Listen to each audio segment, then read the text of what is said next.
So I've gathered us here today to discuss. Um, this is not last week anymore, but the conversation and discourse about ranked and PCG battling from the PCG Discord about 10 days ago. Yeah, basically the one in day 22, yeah. That Yep. Jonas was a little bit in like giving his opinions and stuff as well. Yeah, Jonas So was present, asking for opinions and thoughts about what to bring to freshen up the ranked experience. And probably the most likely thing that's going to come is ranked bots. And I just want to know what you guys thought about the ranked bots. If you're in support of it, what MMR do you I think would be a good stopping point? And let's start with you, Lucan. I'd say I'd say the way he was talking about it is pretty much guaranteed to be a thing. The idea of the ranked bots is to make Quills a little. Let me take the catch out of me. He's not allowing me. But I'd say the main benefit from it is definitely gonna be not only some easier quills on the lower end, especially early season, I guess. But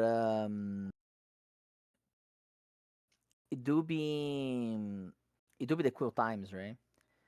Because I'd say like most of the complaints we see about like ranked stuff and balance tends to be either we getting too long of a quills, that tends to be the complaint of people that are higher MMR, like we take like 20 minutes to find a match, and there is people that complain that like I am 1,000 MMR, why should I be facing a guy that is 1,700 MMR? That's almost double my rank, right? Um, but especially when you go higher than MMR, like if you are 2,000 MMR and you're facing someone is as 2,700, like that guy is queuing for like 15, 20 minutes trying to find a match. And then it squeezed you all the way up until he found you. And there is some like things about like the MMR imbalances, right? But at the end of the day, it's just like kind of a fight of if you try to make a range more fair and lower the MMR range, the MMR gap, you're gonna have longer queues, right? The idea of the bots is that at least on the lower end, it's gonna make it a little more fair for people. They're gonna be able to find matches fast and against not super skilled players in that sense. But it's like I mentioned, like what kind of range does that like really go? I know Jonas. I know when we started talking about it, I think Verta mentioned like 1900 as a possibility of an MMR, like up to 1900 you can face bots. So I And then think that was Jonas mentioned that he had actually added bots to ranked at some point before, and one of the yeah, as a bots test. had gotten up to 1900. Yeah, and that was like in the span of like 1 or 2 weeks, the bot actually climbed all the way to 1900, which is kind of crazy. Um, but later I think he did mention he's thinking about having bots only up to like 13 or 1400 MMR. That's about it. Yeah, which I think is reasonable. There is one kicker. I think it's worth noting that, at least from what I see, in general, the people who actively like complain about ranked are in like the 1700 to 1900 range more than like very beginners. I think Mhm. it's true though. What Jonas was saying about like when he wanted to cap it to 1400, it was from the perspective of like, I mean, does anybody above 1400 need to be playing against a bot? And of course, the answer is no. Um, but it just sort of depends on what the bots are meant to accomplish. I think if it's just to mitigate complaints in the Discord chat, then you're probably going to need them even up to like 1700, because there's a lot of complaints that you get from people who are trying to get the bottle cap at 1900, and they get hard stuck at like 1700. Um, but yeah, So, I mean, any type of scaling bots is probably fine. so I actually like the idea a lot, and I wasn't aware that Jonas had tried ranking up a bot. Um, Did. But I actually think that 1900 would be a better stopping point for the bots than 14 or 1300. I think it's important for people to um have the time to train against people of their skill level and improve at the game at their own pace. And I think having a larger um range for the bots to be played against would get the more experienced battlers out of the range quicker, and it would leave the newer battlers to train amongst themselves. And I think that would be a much better um environment. And I think that the bottle cap is kind of like ceremonial as a ranked reward, where it's like not the apex of 3K and like the retro Pokemon, but it is a very unique reward to ranked. So I thought that I was think the going to be bottle a good cap is stopping point. the bottle cap is usually the very mandatory item, I'd say. Like the thing you really want on the Mimir track tend to be the bottle cap. That's the like least just like if you miss everything else, it's kind of fine. But if you miss the bottle cap, like that does affect like your power a little bit, right? It's a very big item when you don't fully miss. But There are the thing about two. having Go ahead. Yeah, finish your thought. yeah, We I were was going to just say the like same thing, I'm sure. I was actually gonna say about like the having the bots being on like 13 or 1400 MMR is it might not really solve like the issue of like the quills and stuff, right? Like we are having like really long quills, but like does people in like 1200 MMR really have like these super long quills? Don't find anyone. Takes 20-30 minutes to find a match. Like I don't know I if don't like really think I don't think the purpose of the bots was to address the issue of queue times. I think it time. was to address like people getting disgruntled with the amount of 1700s that they have to face when they're at 1250, I for see. example. I think it is about the So rewards, yeah, getting them to there. They're the two sort of cautions that have to be taken with bots is that um, like at the end of the day, it is still meant to be ranked. Like it should still prioritize playing against other players when possible. And I think there was maybe some mention of like it would be like a you only queue into a bot if you've been in queue for X amount of time or something, maybe. I believe that was what I was talking about. Yeah, like Yeah, I believe you mentioned that, and Jonas gave like the thumbs up emoji on it when you mentioned like you're only gonna face a bot if the PCG sees you are like you're queuing for 10 minutes, you're not finding anyone. Okay, here is a bot. Which is basically the system we have right now when you're like 30 minutes on the quill. I don't know how many people saw that message, but if you're 30 minutes on the quill, it says, "Hey, you're here for too long. We took you out of it," and you just click OK and you leave. I feel But like this kind of tracker just will put you in a connecting match, connecting right? that sort of to what Luca was saying, like at the same time, those 1200s probably don't actually have queue time issues very frequently. Like there's a reasonable chance they would just simply never play the bot because they're queuing into other people with enough frequency that the bots would never trigger. At which point it doesn't really solve any problems for them. Um, and if you let bots up to like 1900, then the 1900s would probably, or like the 1850s, I guess, would probably play the bots a couple times. But there is some concerns probably that like it really depends on how frequently the bots are triggering. You don't want people intentionally farming bots for wins, basically. It definitely should be like a 10 minutes at least, right? Like 8 to 10 minutes, and I think that if maybe more. bots are included, that they should exclude the very cheesable moves like Synchronoise and Dream Eater that often trap um Yeah, I mean, that's at the annoying. the 1900 user. level, yeah, of course. Yeah, For like 1200s, you can let them face Synchronize, I guess, because the 1200 is going to click Synchronize anyway, realistically, if they don't understand how Pokemon works. So I think it's fine. it's fine. Um, Okay. but Yeah. yeah, like there needs to, if the purpose is for the very beginners, it's going to be sort of hard to balance a system that actually gets the bots to trigger if you lock it behind queue times, and at the same time, like yeah, it's going to be kind of hard to implement it correctly unless you sort of just let it roam. I think. For Meaning like sure. if you just let the bot, but at the same time, I don't know how. Like they'd have to actively like let the bot be running at all times too, and I don't know how much.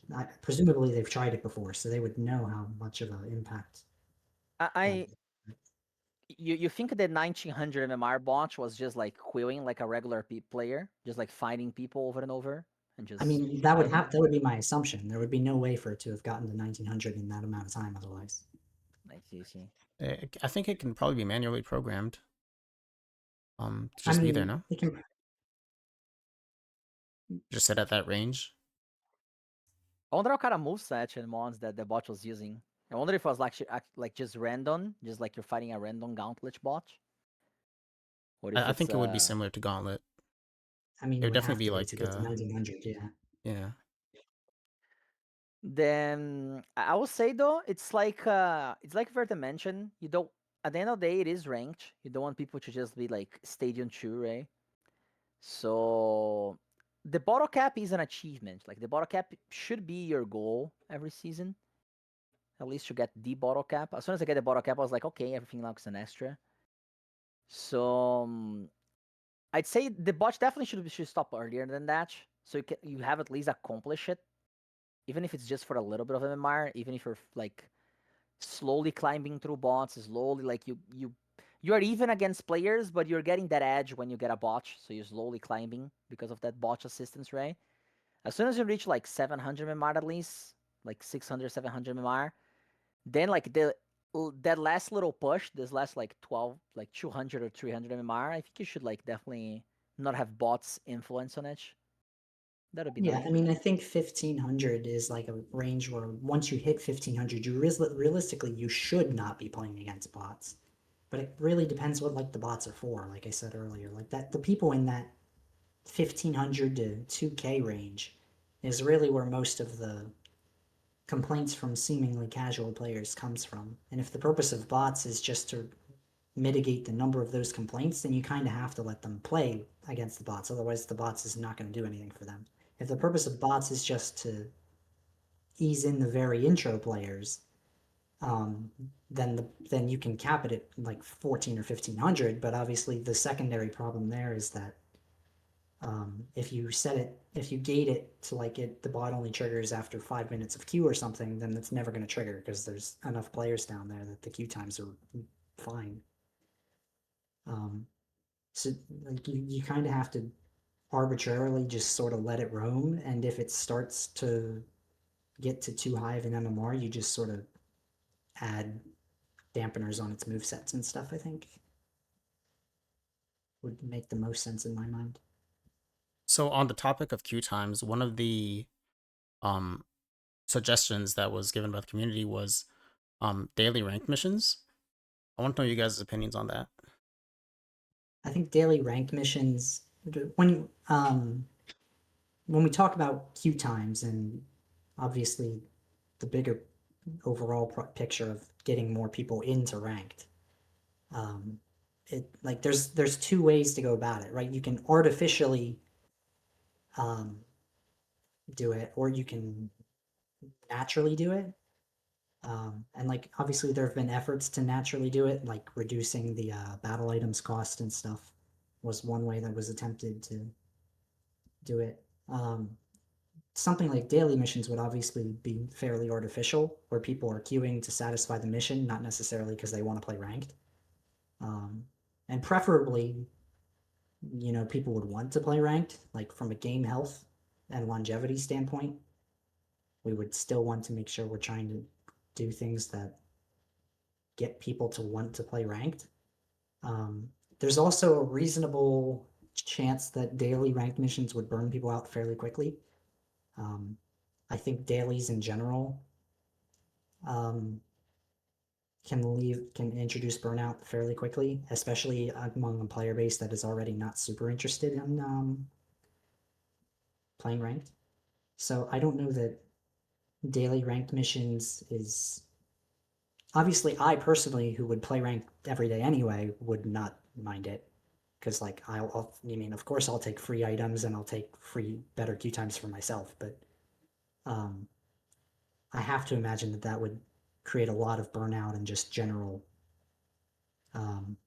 more sort of disdain for ranked among a casual player base, especially if you make like it depends what the rewards are, of course, too, but right, you either make the rewards something that casual players don't want to miss out on, in which case they're not going to do the mission anyway, and then the mission has defeated the purpose, or you make it something good, and then the casual players are going to want to queue every day, and then after like 4 days of running into quote unquote heal stalling, they'll go into the Discord and they'll complain and they'll just get sick of ranked, and then everybody will want to quit the game.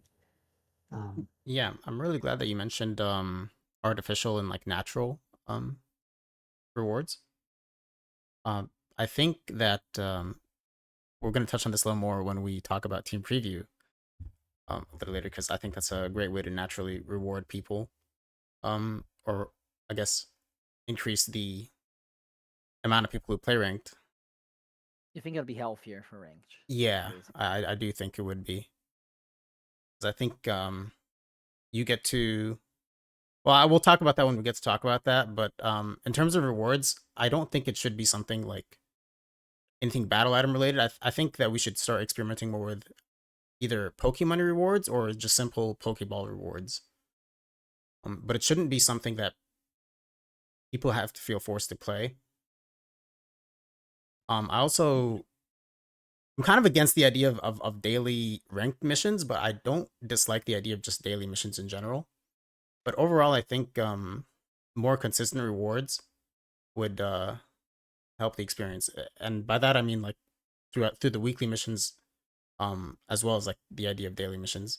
Like sometimes we have weeks where we get like stones, and other times we won't get stones. Sometimes we'll have starters and no starters. I think the last couple weeks they've been pretty consistent about one starter being in there, one heavily desired spawnable or whatever being in there, and a stone being in there. And then the other two spots have been like a battle item and probably some random filler. What do we have this week? Heavy balls? Yeah. But we have Krabby on Discord already. You have the Thank link you. as well. I already posted there. How doing, Krabby? Hello, sorry for being late. I just finished work and hopped in the shower and ate super fast, and here I am. Yeah, you're good. Too late. We didn't Come really. in. I Too think the late, only thing Krabby. so far was bots. Spanking I is don't on know the if way, you have Krabby. any ranked bots.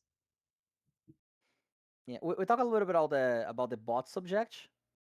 I don't know if you have any strong opinions about the bot situation you wanna put it before we keep moving for next ones. No, I'm good. I don't want to hold the discussion. Okay. For the sake of what we're talking right now, which was the Vertigo mentioned like the Burnout? natural selection of having like ranked Okay. be more Yeah. like a more healthy place, Yeah. or just like kind of giving like an extra shot, right? You think the like a infinite win track, so to speak, would be something? Yes, Could be 100%. something. There absolutely should be a repeatable win reward after 225. That's like a super obvious one in my mind. Like after 225 wins, like every 5 or 10 wins or something, you give some minor reward and it just repeats indefinitely, and people can farm it if they want to farm it.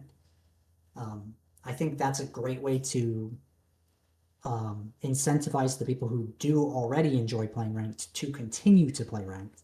That would be a great way to help with queue times at the top level. And it doesn't really feel like you're forcing people to quit just because, okay, I have this daily mission. I don't want to miss on these 2 Ultra Balls. I guess I'm not gonna like, oh, I don't want to miss on those 2 Ultra Balls. I gotta have to quit right now and win a Yeah, ranked I match don't want today. ranked to feel like I don't want ranked or PCG in general, to be honest, to feel like a chore. That's why I don't really like daily missions in general. I feel like that's very likely to introduce burnout if it's just like something you have to do every day. And PCG is already a very FOMO heavy game. People are inevitably going to be upset about missing some daily reward. I think I think by far the absolute best sort of artificial way to help with ranked is to reduce the season length. I think it's ridiculous that the season is as long as it is, and I think if you shorten it to like 2 months, and maybe like slightly reduce the top win reward to like 200. I think that would be very, very good to just like, you know, at this, it's not like unreasonable. 102 month season is 100 wins a month is like 3 wins a day or something. Except instead of having it as a daily mission, people can like do like, you know, 10 on one day and then not have to do some for a couple days, sort of like we do for Gauntlet already. So that at least you don't have to do it every day. You can do some all at once and then wait a little bit, right? Break it up into chunks. I think reducing the ranked season length is good because it already the current season length leaves a lot of people with a long period of time where they're not playing ranked. There's a lot of people who start early. There's a lot of people who wait until the end of the season. And if you reduce the season length, there's going to be a lot more crossover there. Where like the people who queue from like the first month to halfway through the season versus the people who start halfway through the season to the end of the month, right? In that middle area, there's going to be a larger queue pool just because there's still going to be some stragglers from both areas. Yeah, I always mention that I would love a 2 month season because usually like I like to produce content for PCG. I love like opening my stream, having like just queuing battles and stuff. That's usually when I get like majority of viewers as well when I do streams. If I stream PCG and I'm doing ranked, in like 1 hour I have like 40 something people watching me. I don't get that even if I do like a 6 hour stream getting raids usually, which is kind of insane. And I enjoy doing that. But then after 1 month, I'm 3K. I have my wins. Like, what I'm gonna do now? I'm gonna have 20 something minute quills, and I'm gonna be just like walling people that are trying to get the rewards, and there is not much to it anymore, you know. So having shorter seasons would be so good for me in that sense. Chad is introducing this question, what about gatekeepers, a lot too. I think this general concept of gatekeepers is very negative to the health of ranked as well. Like basically suggesting that people who the few people who currently do actually enjoy playing ranked should somehow be viewed negatively for continuing to want to play ranked is definitely something that is not very like it's very difficult to get people to want to continue playing ranked if they're going to be viewed negatively for it. And the current system that we have with win rewards is designed in a way that makes it literally impossible for quote unquote gatekeepers to exist. There's literally nothing stopping you from eventually reaching the win reward that you're looking for if you just continue to queue, right? If you lose to somebody, it's not a problem. Just queue again. You'll beat somebody eventually. There is no incentive to keep playing ranked up to 3K and 225 wins. There's not currently, but we did sort of just talk about that earlier. We think that there should be. There should be an incentive so that people will want to play ranked more. After Yeah, you should be wins, playing for fun, ideally. But I do have a little bit of pushback on. I for the most part I agree in that we shouldn't be labeling people who are just playing for fun gatekeepers, but I think there is a lot of gatekeeping in PCG in that um we have some players have many accounts, alternate accounts that they play on actively, and they are essentially climbing and recycling the climb while beating on the same players that they just stepped on with their other accounts. Um, it's kind of unfair for one player to know the team of the enemy, and they're gonna just beat them on two accounts, you know? I think that a sentiment like that severely overestimates the number of people who actually bother to try and remember opposing teams. I feel like there's very few people in rank that actually like go out of their way to memorize teams, and there's nothing really preventing you from memorizing. Like if people want to queue with alts, I don't really see it as a problem. Like it's a separate account. You know what I mean? Like I don't personally see any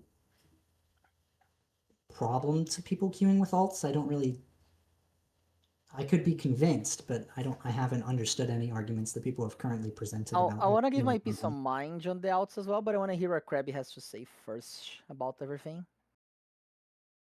Krabby, Well, what's your first of all, I feelings? think that bonus rewards are needed and would be huge. That would solve tangentially a lot of the issues, right? both in 100%. terms of culture, like gatekeeping, because they couldn't be gatekeepers anymore. There would just be people that are playing for the sake of playing that want to keep getting rewards, and that's also fine, right? 100%. And also that might incentivize people to play on their alt less and just keep playing on their main, right? If they want to keep getting rewards on their main, That's on very true. That's their a great actual point. account. Yeah, that's a great point.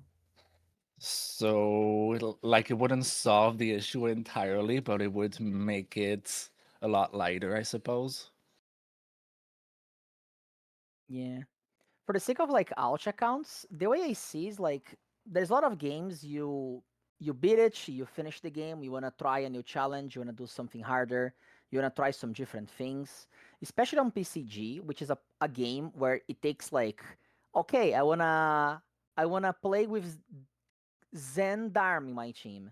Okay, now you grind for the Zendarm, you acquire the Zendarm, and now you're gonna spend 5 empty discs a day, and then maybe in a month you're gonna have a good Zendarm so you can play it in ranked. So literally adding one new Pokemon to your team can sometimes be a monthly effort that you're every single day working. Like I've been throwing total resets on the Melmetal I got as a prize like 2 weeks ago until now, and it's still garbage. So and I'm doing that religiously.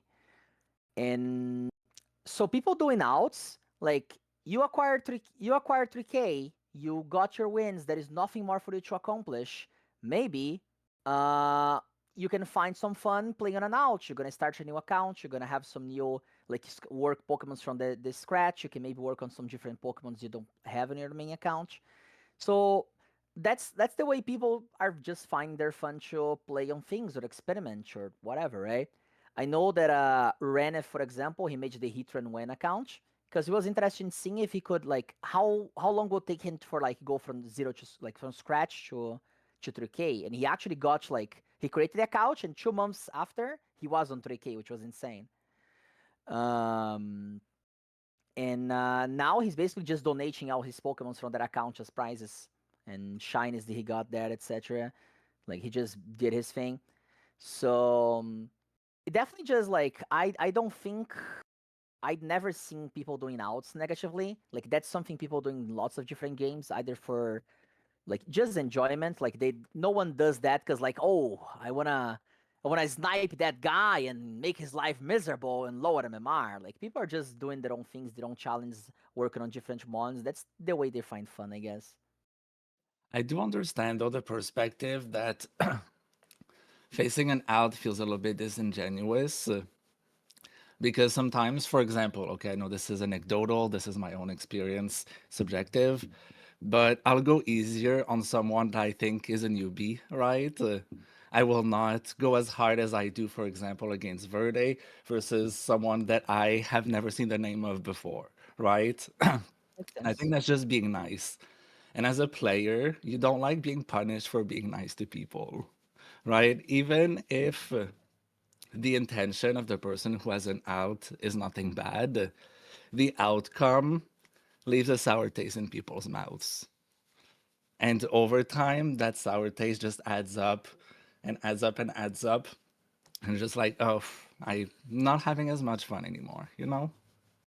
Makes sense. It can definitely like the Smurf accounts in many different games, Yeah, like in exactly, exactly. Same with League of Yeah. Legends, right? Yeah, it's like it's just The like you're quality. playing against a Smurf League, right? You're just like, man, I'm just getting so outclassed here. Like this Yeah. guy's experience is higher than mine. This was not a fair match, right? And it's That's not, exactly what also again, it's like nothing disingenuous, but it just leads to some negative experiences overall without throwing blame at anyone. It's just a fact, right? Yeah. State of yeah. the game. I do think in specifically PCG is not as problematic as in a game like League of Legends, right? Like in League, the guy playing on his main account on his out, his power level is the exact same. In PCG, in his out, he's not gonna have his Pain Split, Dragapult with Will-O-Wisp, Dragon Hammer, everything else, right? I kind of But disagree. I think sometimes the alts have Pokemon crazier than the main accounts do. It's just like having it's actually just having a second main account, to be honest. It's really easy to play PCG on like simultaneously which accounts? with alts, yeah. Managing them all, obviously, it's harder, more difficult because you have to like look through 2 separate inventories, 3 separate inventories. But the mons themselves, it's not. You get some crazy Pokemon out of one trade. You catch some crazy Pokemon. It's not just that you roll the Pokemon. There's just like that RNG element, and it doesn't matter to the 1400 MMR player. If they're losing to foul play Toxic Umbreon or foul play Nuzzle Umbreon, losing to the same thing. It's I the Same way think player. it It's is kind of a like, bad example, but it's the same but player essentially, just running. I I think the understand. concern is sandbagging, though, right? Sort of, in the sense that like somebody will queue with their main, they'll queue up to 3K in the first month or whatever, and then they'll come back in, starting from fresh, on an account that is obviously 3K level, but you're starting from scratch. You have to play through a couple of days against the lower ranked players. I mean, that's true, but at the same time, it's not really any different than the players who wait until the end of the season to queue anyway.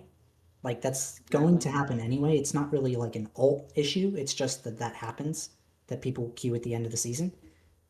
Maybe, for example, if there was an extended win reward that incentivized you to start early so that you could get and farm as many of these wins as possible, right? Maybe if this season Maybe was 2 months people, old, so people can't wait for that long until that of queuing course up. as well, yeah. I think that most of the arguments people present alts being issues are really just sort of side effects of, like, I feel like it would not be a problem with the other changes that we've sort of already talked about. I feel like the problem would sort of address itself if you shorten the rank season and add indefinite win rewards past like 225. Yeah, I feel like alts are a symptom, not a cause of, issues.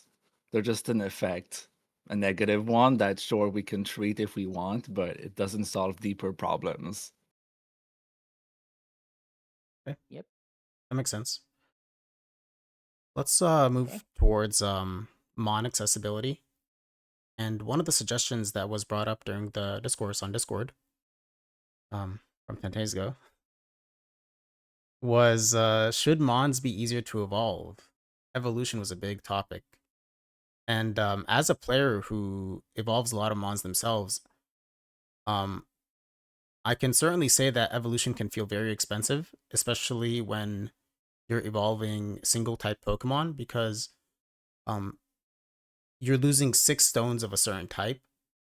And outside of events where we have the bonus stone chance, it really doesn't feel like you earn stones at a reasonable rate. Almost. We do get the weekly stones, but we'd be waiting weeks and weeks for the steel stone that we need, the water stone that we need, the dragon stone that we need. So it's not exactly reliable, but it is a nice bonus that we do get stones in the weeklies. Yeah, I think this one's really difficult because obviously there's the main point was that PCG started as a game without evolution. And then like the first decks used to be that you can't evolve at all, right? It's slowly been Getting more giving more accessible. benefits for evolutions.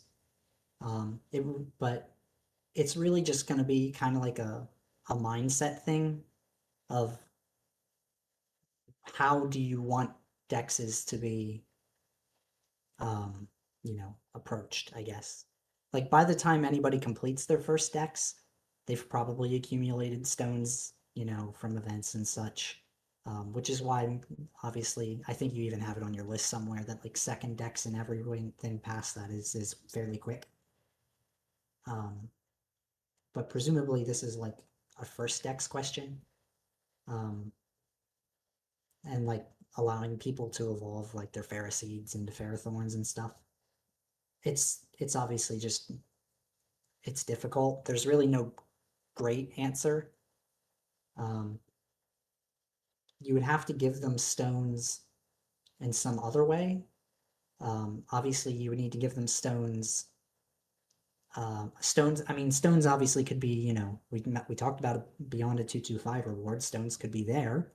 It could be, but presumably the people that we want to get value from this are like the brand new players who have like 20 wins and need help getting wins in the first place. So it'd be kind of difficult to even really figure out where to justify giving away stones like that. I don't You have really know if there's a good something? answer to that question. You have Well, something you want to talk about this, Krabby? Because I have a lot to talk right now. Yes. Well, one thing, I don't see why we couldn't sell stone grab bags in the shop for like 10K or something.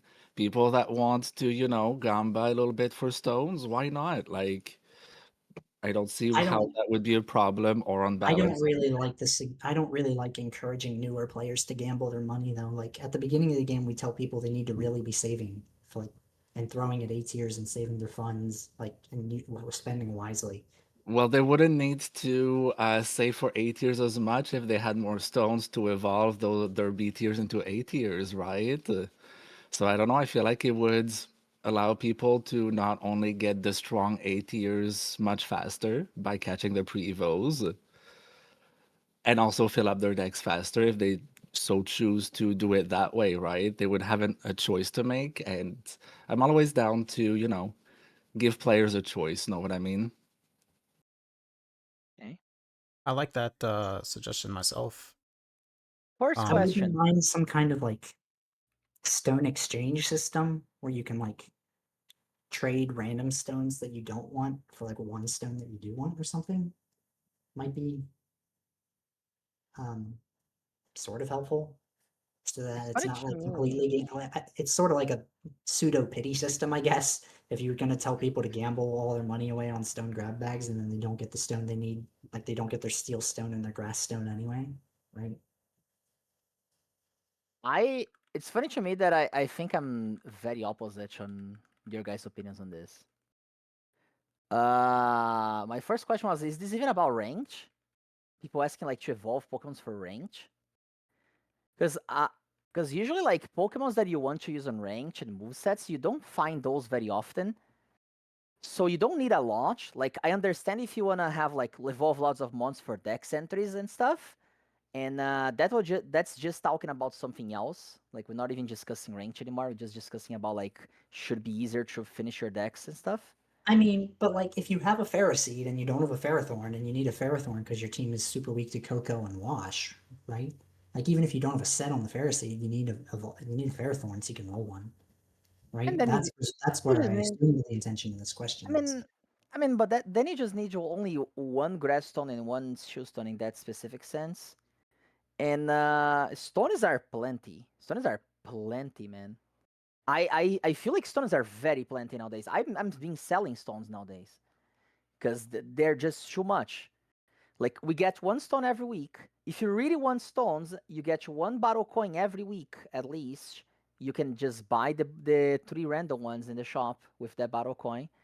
Events tend to give you like a full streak of like one of each stone plus lots of stone boosts and everywhere. I feel like we just have I feel I have too many stones. I feel like stones are just quite easier nowadays to get than before.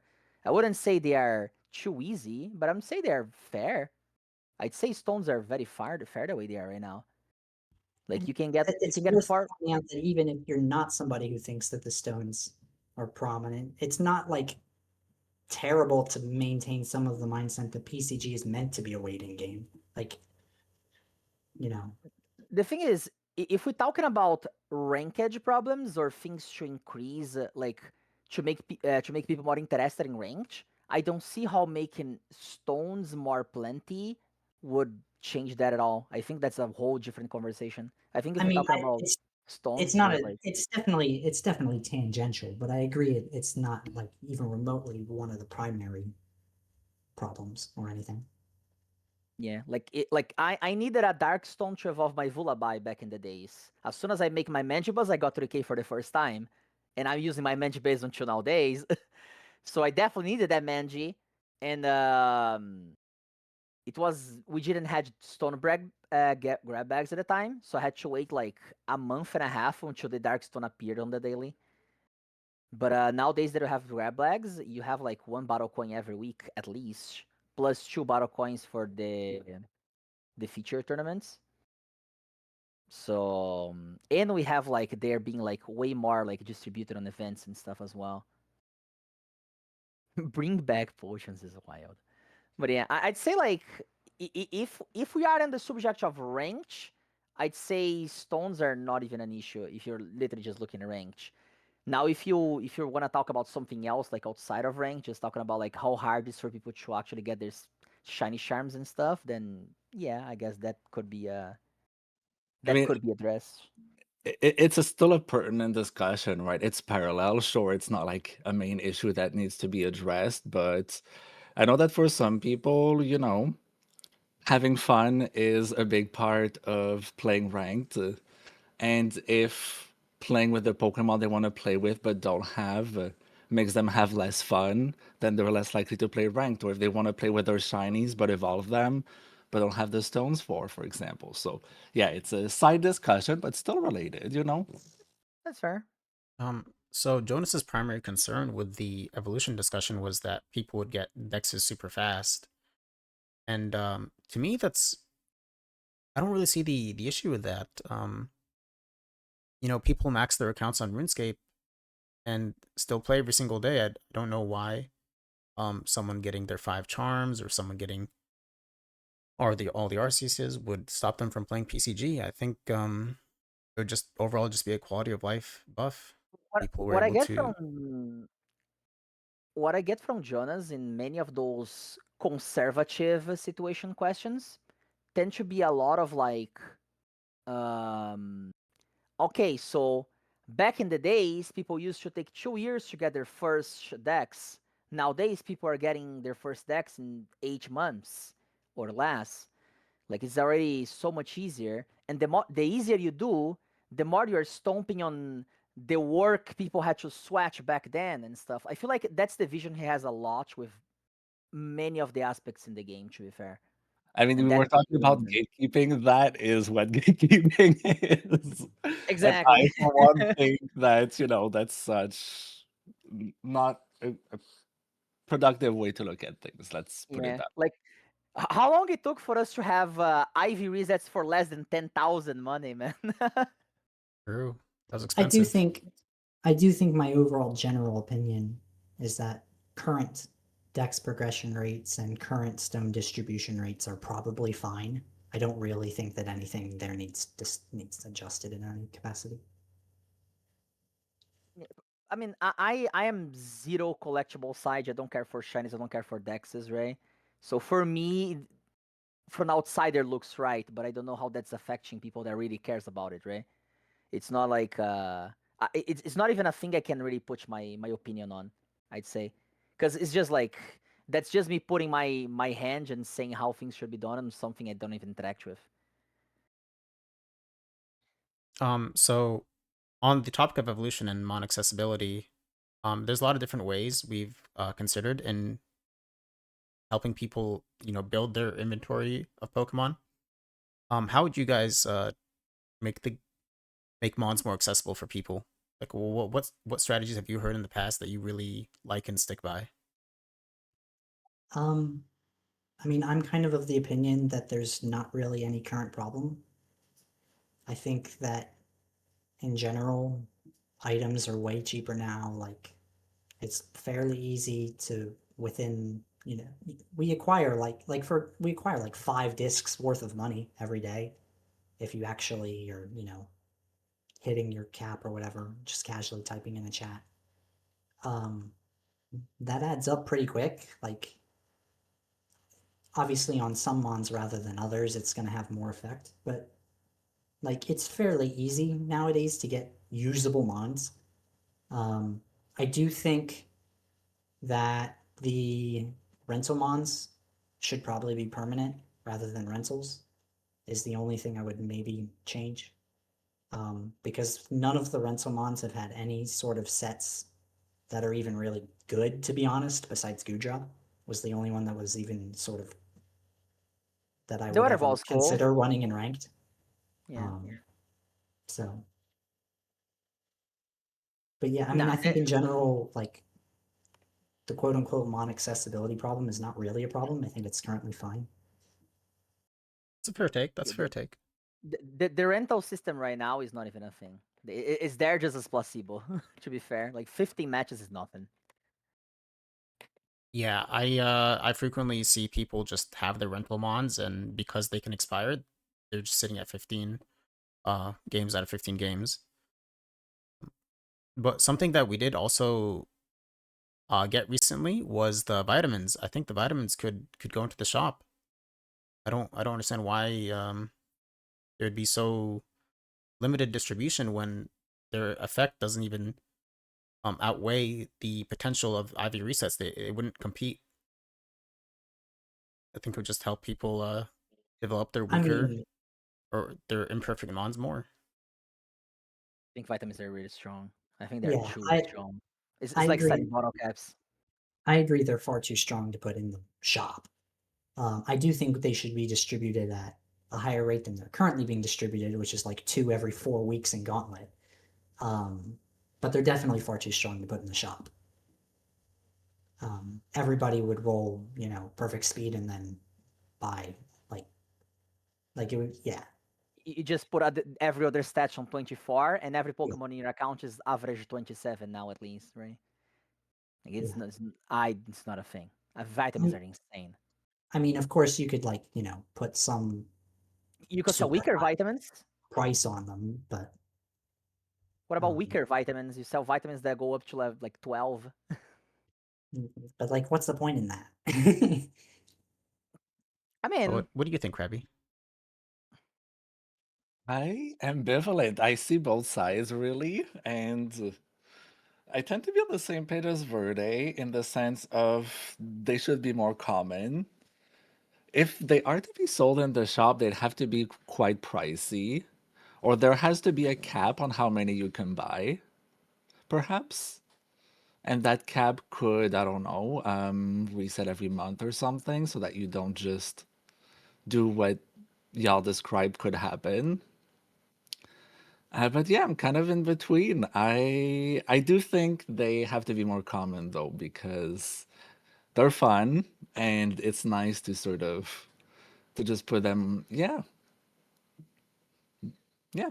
Sorry, this is not a very cohesive answer, but I'm still thinking about that. Yeah, I I'm, mean, I I'm, think I'm we're all listening sort of on the to same you. page that their current distribution means they basically don't really exist at all, but they're good items. Like they're not just something you can buy infinitely en masse unless you want to charge 25K for them. I would say they're slightly worse than TMs at this point. Like they're items that guarantee your Pokemon is gonna be better. They guarantee your Mon that is already like your ace or whatever is gonna be a better Mon at the end of the day. I mean, if you They're more consistent than bottle caps, which in my opinion is already the best item in the whole game. yeah, I mean, they're definitely better than half the TMs too.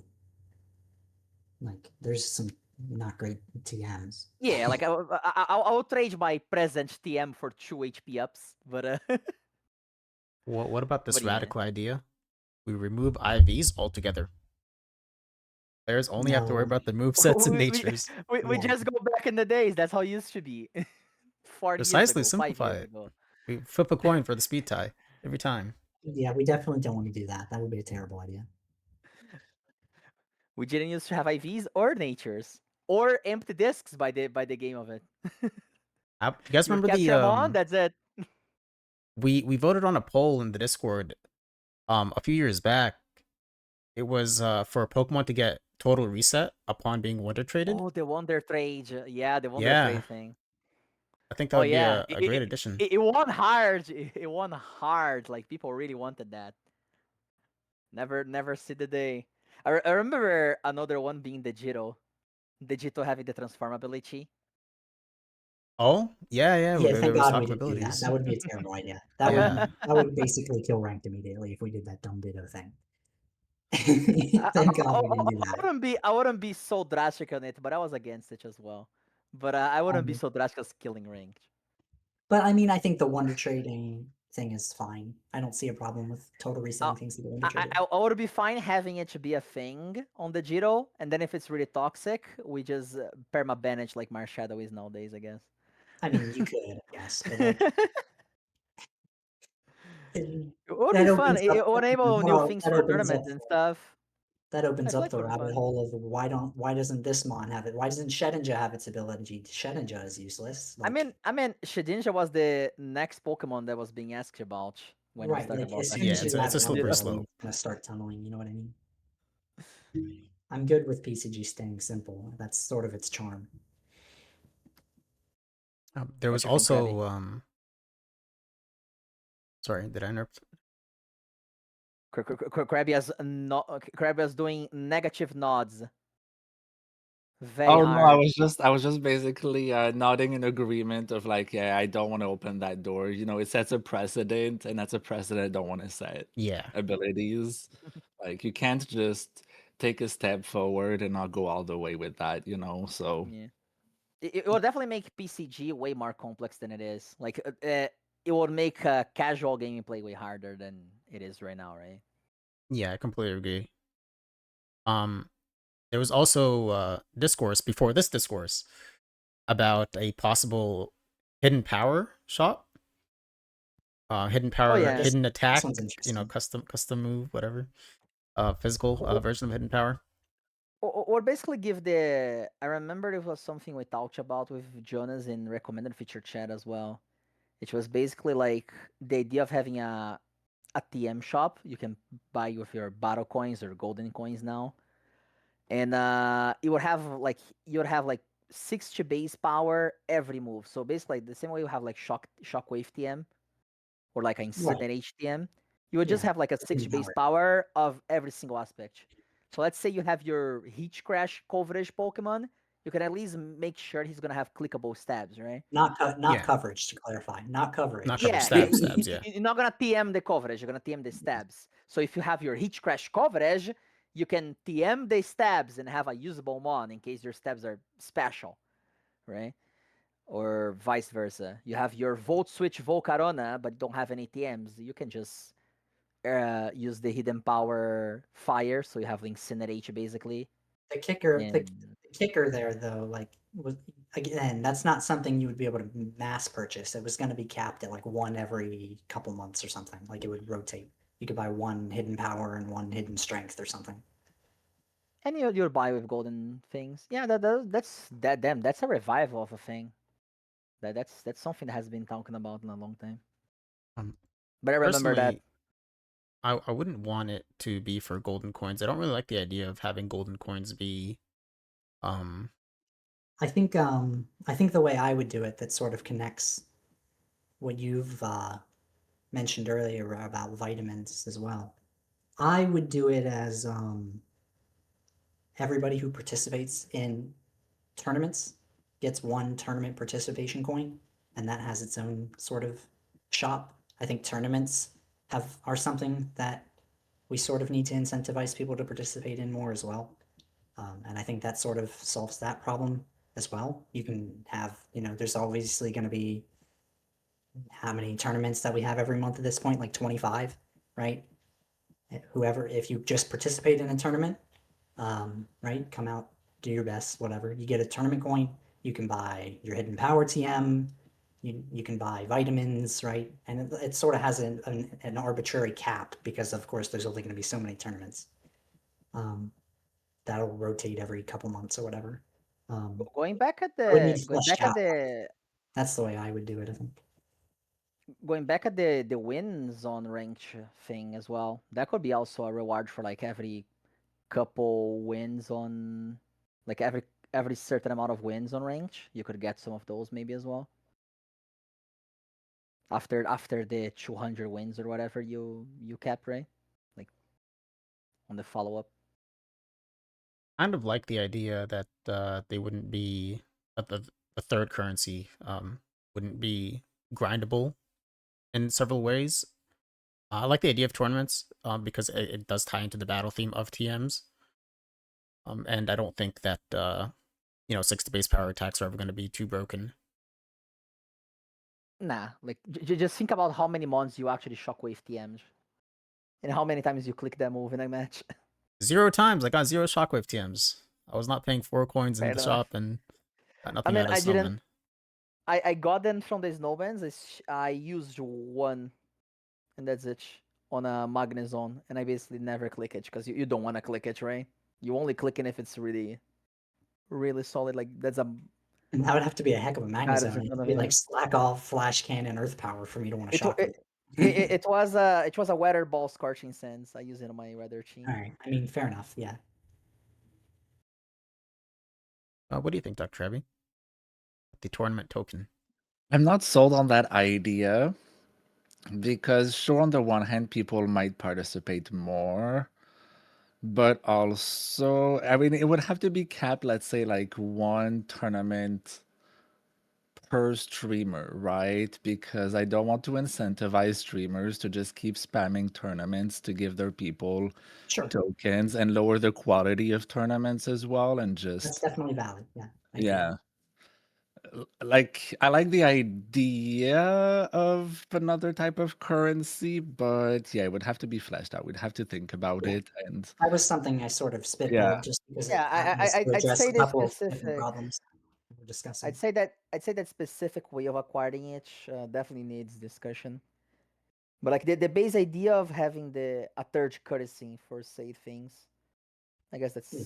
I mean, it gives that's us a way something to well buy hidden created. power, it gives us a way to buy vitamins, gives us a way to increase tournament participation. I think there's at least something worth discussing there, but yeah, it does need yeah, fleshed out. yeah. I agree. People are discussing that battle coins have basically no value currently. That's also true, probably, but I don't know if that's something that we want to talk about here. I'd say nowadays battle coins like unless you're a collector, right? You wanna buy the random female Darm that appears in the shop, or like the variant that you was never released yet, like the Pochi guys, or you lost Alarias. I'd say like everyone like if you're a like hardcore battler, you don't care about any of that. You're basically just saving for the cope of an auction appearing. That's Yeah, what I I've been mean, doing at this point. I nowadays have like people 9 basically coins. only use coins on auctions. Like Yeah. auctions happen once a year. Everybody only saves their coins for auctions now, so all the auction prices get inflated. Like, but A there's lot, nothing in yeah. the battle coin shop that's worth buying ever anymore, really. So there's really no incentive to not just, save for an auction. Get a shiny starter eventually when it drops in auction. I've actually been saving up for Melmetal. Um, I think it goes user by user because I actually buy from the Battlecoin shop pretty often. You know, if a TM's in there, I usually buy it if it's fairly priced, of course. Like I Team mean, Yeah, I mean, Toxic. I for would buy a TMs, TM if it yeah. was in there too, but there's very rarely TMs in there anymore. We get a TM every like 15 months. We see a TM in there. But That is me being generous. I don't buy like the blue Toxtricity and East Sea Shallows, and I'm fishing for coins still, trying to catch Melmetal. What So else I did you think it is user buy? by What else user. did you buy there? I don't even know. It's I have to look back I at don't even the know. purchase history. You bought starters? I feel like starters is a I good do buy usage. starters. Yeah, that is something I buy. I buy I, starters. I'd say the starters when they appear, they're usually solid value. You're gonna pay like 7 coins for an Empoleon. That's solid. Yeah, I think I bought an Empoleon. Yeah, because like again, I know I'm not going to use the coins for anything else, and Empoleon's a real mon, right? Empoleon's a good mon, so yeah, I And agree. even Like occasionally we'll see something, but like it's not like it's ever like the battle coin shops are ever good enough that it's going to stop somebody from saving for auctions. Even if you buy one Empoleon at the end of the battle coin shop rotation, you still have more coins than you started with. Krabby, you're a collector, and yet you still manage to appear with like 70, 80 coins on auctions to buy stuff. Where are you getting those coins? Or why are you not spending on the shop? I hack them. No, I actually buy everything I don't have.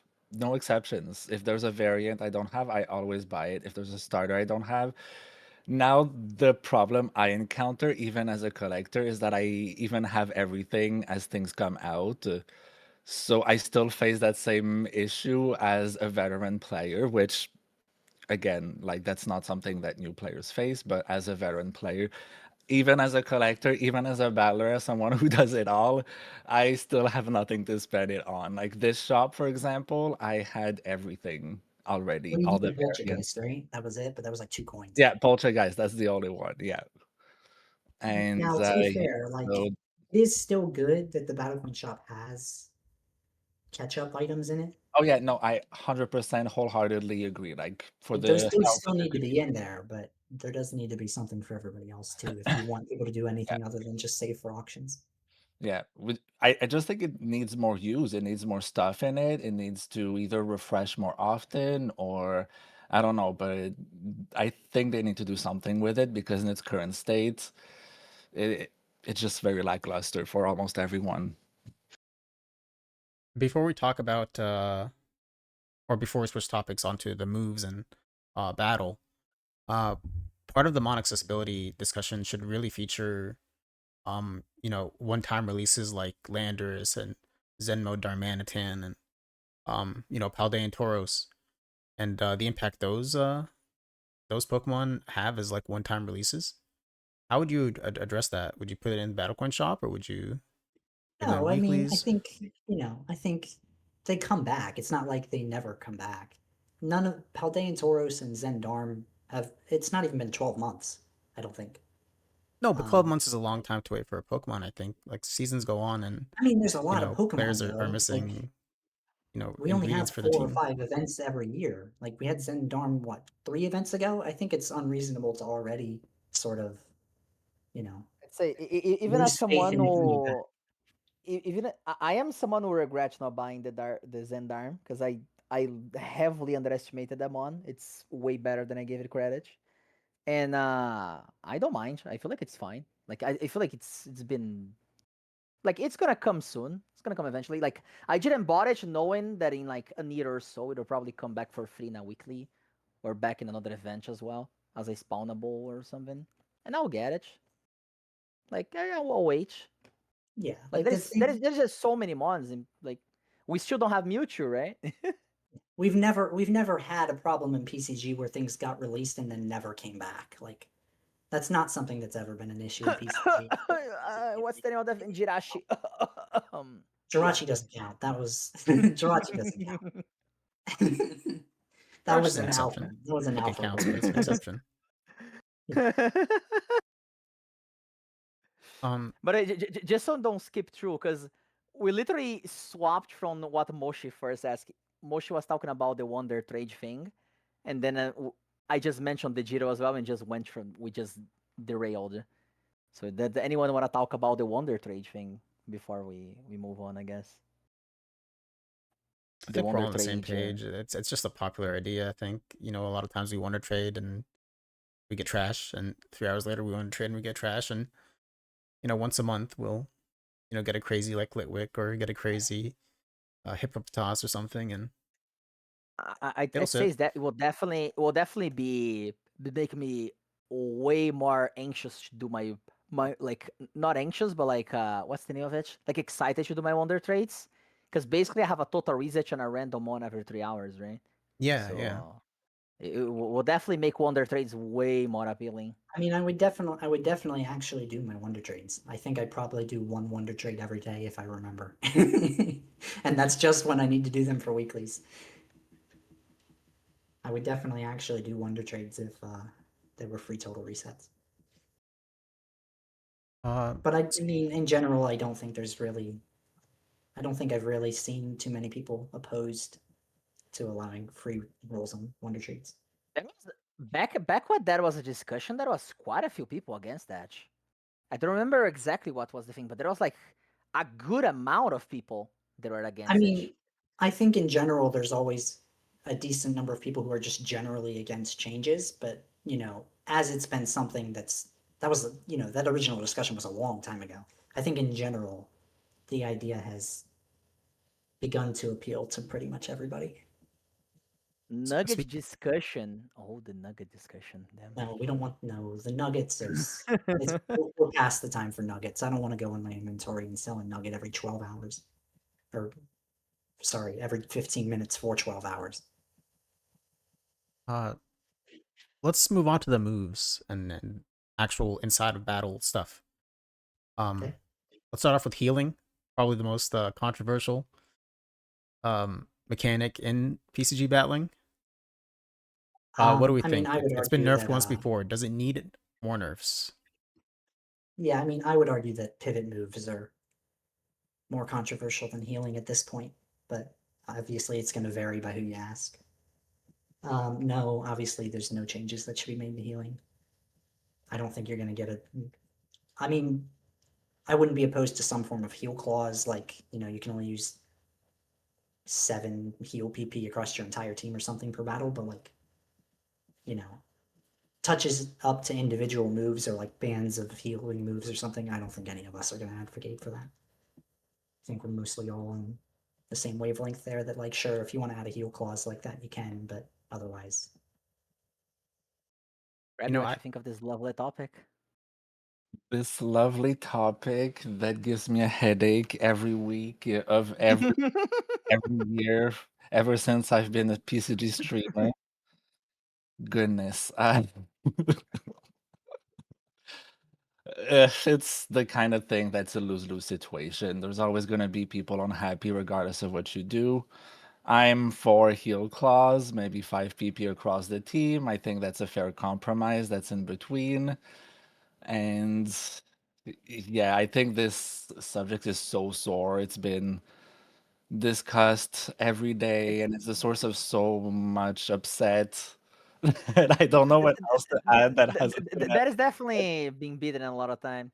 You think like beating draining a dead moves? horse. You think draining moves would be in the same category? You think draining moves, pain split, stuff like that should be in the throwing the same I think truck? I think pain split is very strong. I think draining moves are always going to be fine, but pain split is always going to be super strong. Pain split is arguably stronger than static heals. Like I completely agree. if used by In a the good right player, mod, yeah. it's arguably better. Yeah, Yeah, but obviously not we'll on have to get it. Snorlax, but in general. So, as someone who plays with like lots of heals and tanky Pokemon, I can with 100% certainty say that um heals accessible on every single Pokemon. Like in normal games, Snorlax doesn't get access to like Slack off, right? If Snorlax wants to heal up to full, it has to use rest, um, making it more susceptible. But in PCG, any Pokemon can have any kind of move, which means it's very hyper aggressive. And that means that I think healing is actually pretty weak. But I agree the way if healing, the way I agree if you gave PCG everybody the handles ability the to handcraft their sets, then yeah, healing would. but the way PCG handles the moves with coverages and all that means that Pokemon can get walled straight up just by having a bad typing or having the wrong coverage. And in that aspect, healing is super choky. But that exists in real Pokemon as well, where Doxbun is a hard counter to Koraidon, a box art legendary. We have this like little um you know pastry dog standing up against like a primordial dragon. It's kind of insane. Um, and so I think it's I'd just a say core part of the game, and it does have counterplay. Um, but sometimes you do just get walled out by not having a certain quality of offense to beat that quality of defense.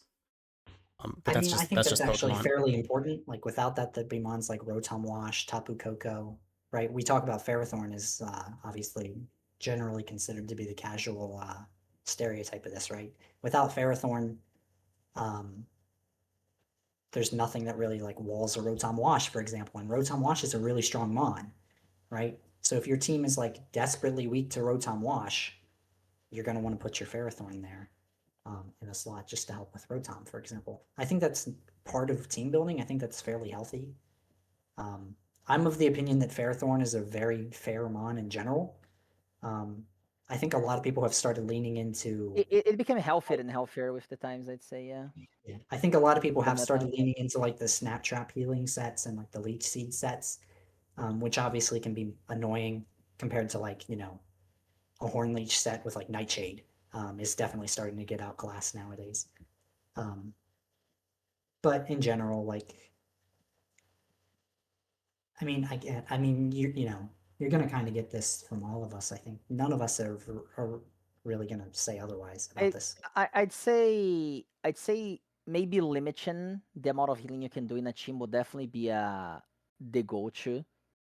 Like if you limit the amount of healing your whole team can do to like you can heal 7 or 6 or 5 times at most, like in total among your whole team, then yes, you need your Ferrothorn to be stopping that wash. So maybe you're not gonna be healing your Naganadel and just using Naganadel as a sponge every here and there, because you need to save those healings for the Thorn, right? And it's like a little bit of what Moshe mentioned.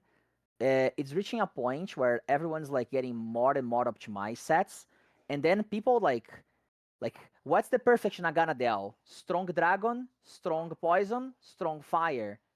But now the Naganadels are having all 3 of those moves and a random slack off as well there that just the moment you don't have a Pokemon that can actually just do more than half of the Naga, it can swap into you and just like outstall you and stuff, right? It's the issue I've been having when trying to make like some meme teams. I'm gonna play like a weaker team on 3K, and then I face one man show, and then his whole team is just like optimized and has the extra healing there just for the cuss. And that extra healing just make my team like can't do enough damage, just stop. And that's the issue people have on lower MMRs, right? They I have do teams think that are that's not a super optimized, I and do then think they that's face a teams really that don't strong point really. that healing on non-tanks is arguably actually like somewhat problematic. Like healing on tanks, you just play and you expect it, it's fine. Healing on non-tanks, that can ruin a game for somebody. I agree that's a reasonable point to make. I'd say like that what I mentioned was I faced when I faced like one man show with like a meme team is what someone that is trying to climb on 17 MMR is gonna face when they quill into someone that is 2400 MMR, and then the guy in 2400 MMR has healing everywhere, and then the guy in 1700 trying to get his battle coin, like his team has like his Weavile has like uh pursuit, metal claw coverage, and ice sponge, right? So you just The have thing like about a heal clause though is like sure you can set it to 6, right? Heals per team, but like do you count pain split in that? Do you count leech seed in that? Right? Like these moves are that like there's people are just going to be able to circumvent these restrictions. Like there's nothing stopping somebody then from running healing Snorlax, healing Ferrothorn, and then pain split Chandelure, pain split Dragapult, pain split right. I'd say Pain Split is stronger, but I wouldn't I don't think Pain Split is as strong as the regular healings at the low MMR. I'd say Pain Split is a move that really punish like it's a move that is harder for us to fight at a 3K. And we like I don't have issues with like regular healing. I'd say we don't need heal claws at my player level. I Like mean, yeah, I of know how course to we don't need punish a restrictions healing. at all. Like you know how to punish a healing. Like if I click healing my Ferrothorn in front of you, you're gonna bring your Chandelure, and something has to pay for that, right? And the pain split's a little harder to play around because sometimes you just don't have like a win-win play here. It's always like, okay, I got advantage previous turn by getting a right reach, but now something has to stop on the pain split is gonna be even. And So at the higher. I think that's a good introduction to pivot moves too, because pivot moves suffer from a very similar problem.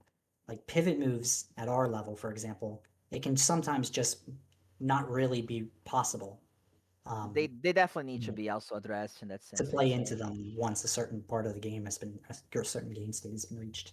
Like they can definitely just auto win games. They do. Yeah. You do have to be careful about not implementing too many restrictions on ranked, obviously, because if you add too many restrictions, it's just going to turn away a prospective player from wanting to build a team. Because they'll be like, why are these moves even in the game if you're going to ban 7,000 different things? Like, there's so many restrictions, right? Um, And it's it really does, you have to tricky be a little bit because cautious there. the more you ban moves, the more something else will get out of hand, and the more that will need to be banned, and the more something else will be stronger. Because as you mentioned, if the more you limit heals, the more leech seed and pain split become strong. And then if you ban those, well, the more the draining moves will become strong. Well, if you ban those, then eventually it just turns into who has the strongest move and hits the fastest, right? Hey, he can't shield anymore. I guess shift to gear is really good now, so we're gonna ban the buff moves. Yeah. I mean, shift gear's pretty good anyway, but But I would say though that limits are always healthy, right? Limits across the team, so clauses. They're nice. So without banning certain moves, banning them across a team for overusage or punishing for overusage, I suppose, or over reliance. What's So up, I Moshi? mean, a I think in punishment. general. Sorry, let Moshi talk. Go ahead. I was gonna say that in talking about a heal clause, I often hear about limiting PP usage. I actually don't like that at all. It's too much like microplay.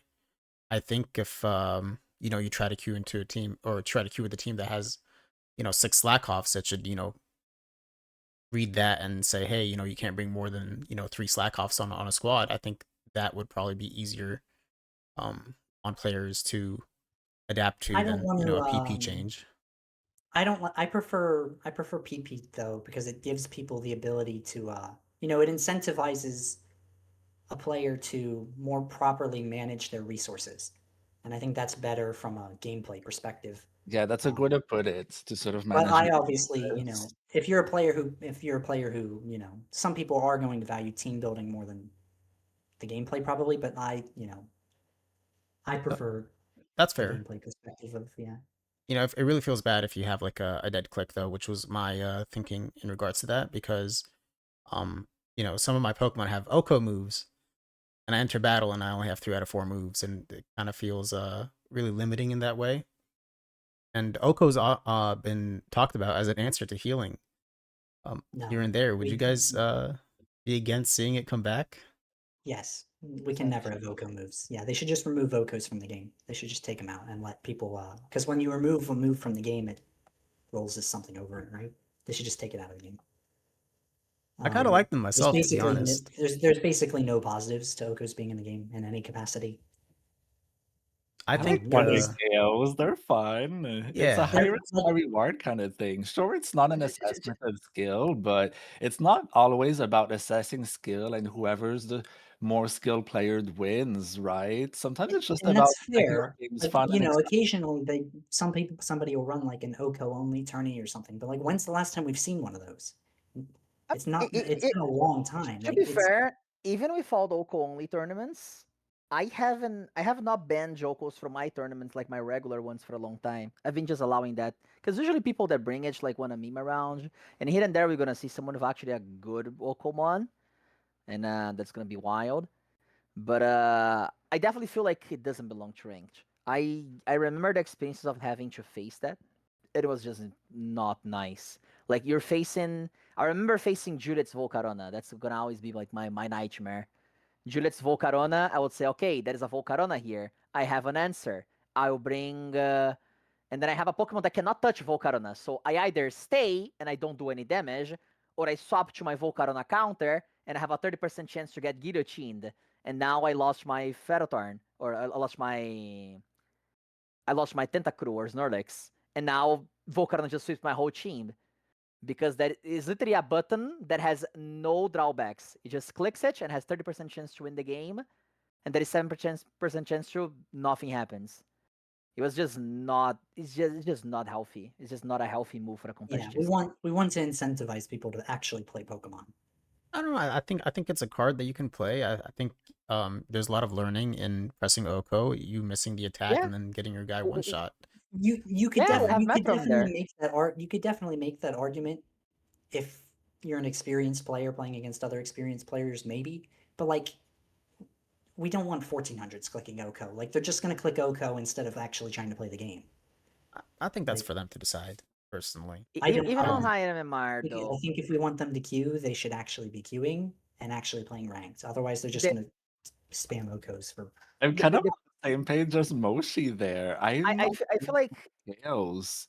you two you two are missing a point where it's not like sometimes you just can't get punished by it. You just Um, cannot. and that's something I actually want to bring up because there was actually a really elegant suggestion. I forgot who brought it up to me, but they suggest that healing goes to 1 PP. That they have something to click. Trump card, and if it fails, then it fails. But and they're stuck in the Healing same goes spot. to But 1 PP, I or think the no, no, normal no, Oko no, goes PP no. to 1 healing PP. is Okos not. go down to 1 PP. Oh, So you just have like one shot at the horn drill. You have one shot at the guillotine. At I the mean, sheer but cold. still, like, I don't want to, like, that's just gambling, though. That's all Like, Pokemon. You're gambling for the Yeah, critical but hit. there's so like, much I gambling want to actually already. play Pokemon. Like, I don't want to. That's kind of lame. Like, No, but Verde, that's how you don't want to play Pokemon, but that's how yes, others want to play Pokemon, and not we necessarily know that for sure. gets to dictate how others should play and enjoy their game, right? Like, I'm not gonna click one KO ever. It's not my play style. But who? But I It's can not about what recognize people that. want to click. It's what do people like? What do people want to play against? But You know I'm what I okay mean? with that. I lose a match to 1 KO, so be it. I click next and I move on with my day, you know? It's not the end of the I world. They mean, had fun. getting oak like getting Oko is not fun though. Like, I don't mind it. Like, it's part of the game. It's like getting critted or getting burnt on a scald or It's just whatever, right? Personally, I would rather get horn drilled on I the last turn of a battle instead of seeing a Pheromosa with U-turn at turn 1. That's just me personally. the I mean, way it obviously, is, I've expressed that DrKrabby. I'm not super big fan of pivot moves either. I don't really think it's reasonable to suggest those are similar conversations, though. The thing, Krabby, is like it's just a little too extreme. Like you play a whole match, you're playing the match, you're playing your tools, you're seeing what the enemy has, you're calculating your moves, you're getting your doubles correctly, you're getting advantage, you're slowly getting to a corner, you're doing all the right plays, and then in the last play you finally get your checkmate. Your reward for doing a very well done game.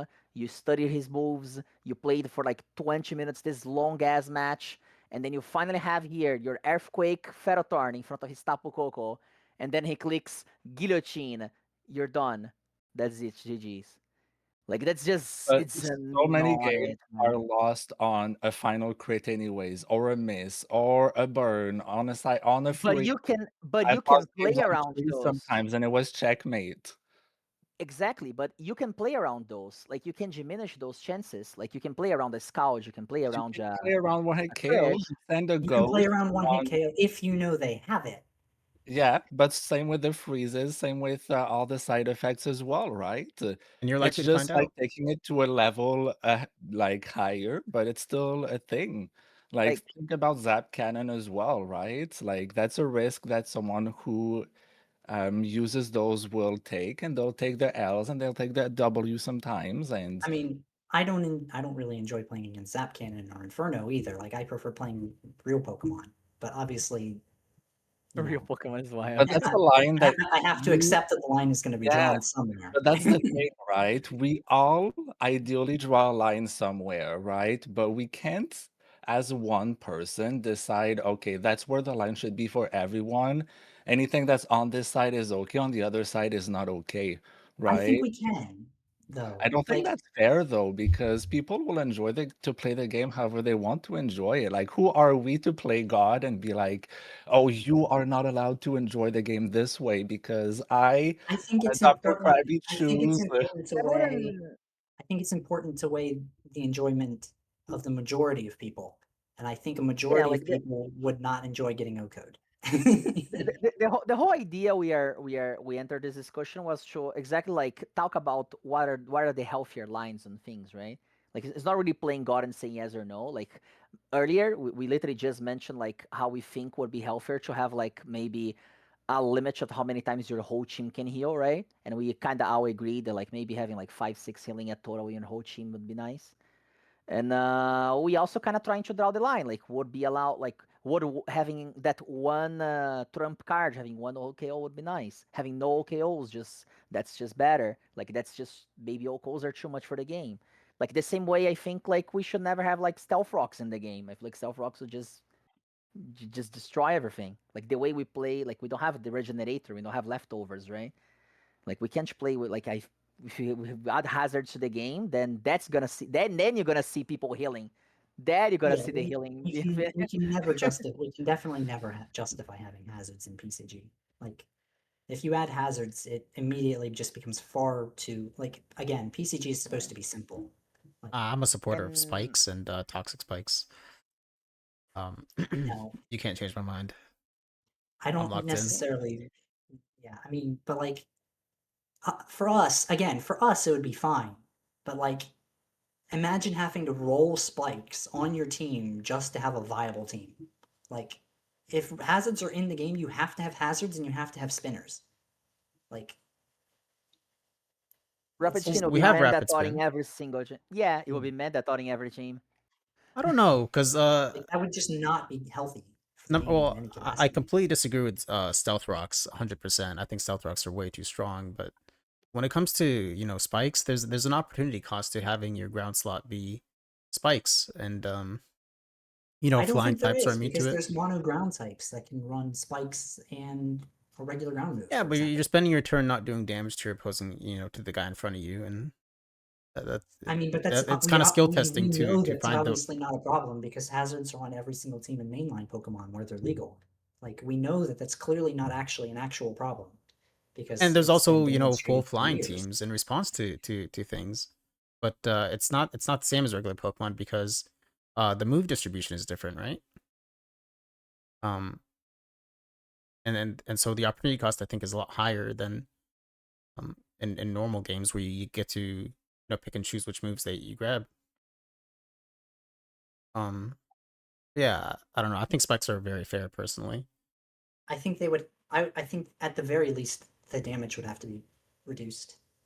They I also don't address think pivoting. Let's move on to pivoting. sort of, but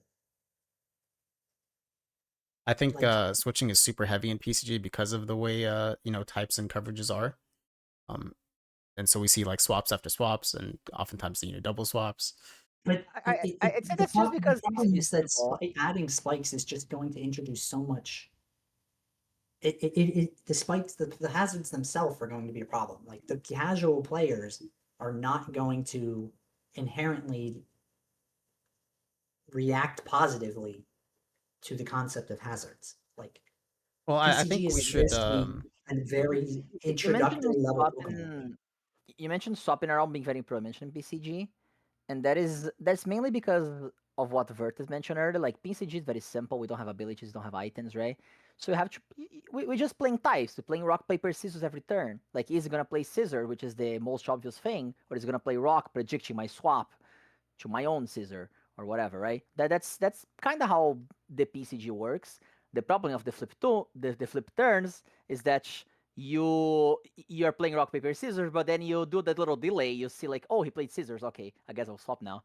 I'm gonna delay my rock here. So yeah, I'd say the same thing we said about the healing. The flip moves should be limited either by having like maybe you only have two months with the move in your team, or you have a limit of X amount of times you can click whole team. I don't know how you can address it. I would say for the flip moves, I would rather see you can only have two Pokemons with the move in the team instead of having a shared. Because I feel like that would not even be good to have many mons that actually trap people. Like, they would kind of try to make a team with lots of try to flip moves, and then they end up with a team that has no moves at all at the end, like after a few turns. And we could even maybe bring back the Baton Pass and just make Baton Pass be also included as a flip move, right? Yeah, So I you mean, cannot have to. I wouldn't be opposed to that, but at the same time, people who use Baton Pass for actual Baton Pass purposes, like with setup and stuff, that can definitely feel really gimmicky in a ranked match. In a tournament, it's 100%. obviously fine where you can play into it, but in general, I'm not super fond of gimmicks in ranked that don't really, you know, you can't Don't really play against a Baton Pass team. Yeah, You don't like Or, it's things that don't interact with the opponent, right? He's just yes, playing his own game. exactly. yes. It's super abusable with you know, the coverage system. If someone like has shift gear Gudra, is doing Gudra or something, with Baton Pass, that's pretty insane if you get it in like a good matchup, right? It's just gonna stack the shift gears and boost to a sweeper, and game's over. But I do like Baton Pass a lot, just as its own move, you know, to pivot as like a normal type clickable move. But I do think passing the stats is a little too much. I don't even mind the concept of passing the stats in like a tournament where you can plan for it in advance, but it's definitely not okay in ranked where you need to sort of try and make every game as enjoyable for both people as possible. So what you're saying is that it's healthy on tournaments because we have team scouting on tournaments, and that's a Sure. healthy thing. Yes. Yes. I see. That's actually Don't how you I would agree with that, address. Moshi? That's actually how I would address pivots. I would add team preview. I think if you were able to just see the teams outright, you could plan ahead. You could pick your lead. Fairmosa in front of you, lead Chandelure. Lead Chandelure, they click Earthquake. It's a gamble you got to take. But it's worth it's worth a try, right? And maybe your opponent says, "Hey, I see a Chandelure on the enemy team. My opponent's smart. They're going to think I'm going to lead Fairmosa. Yo, it's Gyarados now, right?" All of a sudden, it's You like high connected things, Krabby? Yeah, just stirring the pot.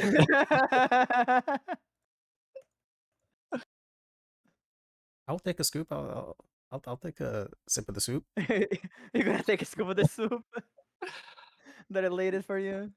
Personally, overall, I'm on the same page when it comes to Baton Pass, not because I think it's broken, but just I keep saying that example on my stream where it's like you start a chess game and your opponent chooses to play checkers against you. It's just like you're trying to set up, I'm trying to play Pokemon. It's not that one isn't really wrong. It's just like you're playing two different games. There's just a discordance there. That's I think them playing solitaire would be a better metaphor. True. They just bring their pack of cards. Yeah. Yeah, so the case of Baton Pass is just what I think about that. But overall, for all other moves, I'm not in favor of bans. I'm in favor of limits. Again, we were talking about resource management, right? And like, I'd be okay with something like, let's say, I'm gonna say random numbers here, but like 5 heals across your team, 5 PP of switch across your team, and 3 PP of 1 KOs across your team, for example, right? I feel like that could make things interesting, that would let people play the way they want to play without making one single thing overpowered or overly annoying. And it would make you learn the game as well, right? Manage your resources, manage your moves, weigh the pros and the cons, see what works with your play style and what works at your MMR level as well, because that's different as well.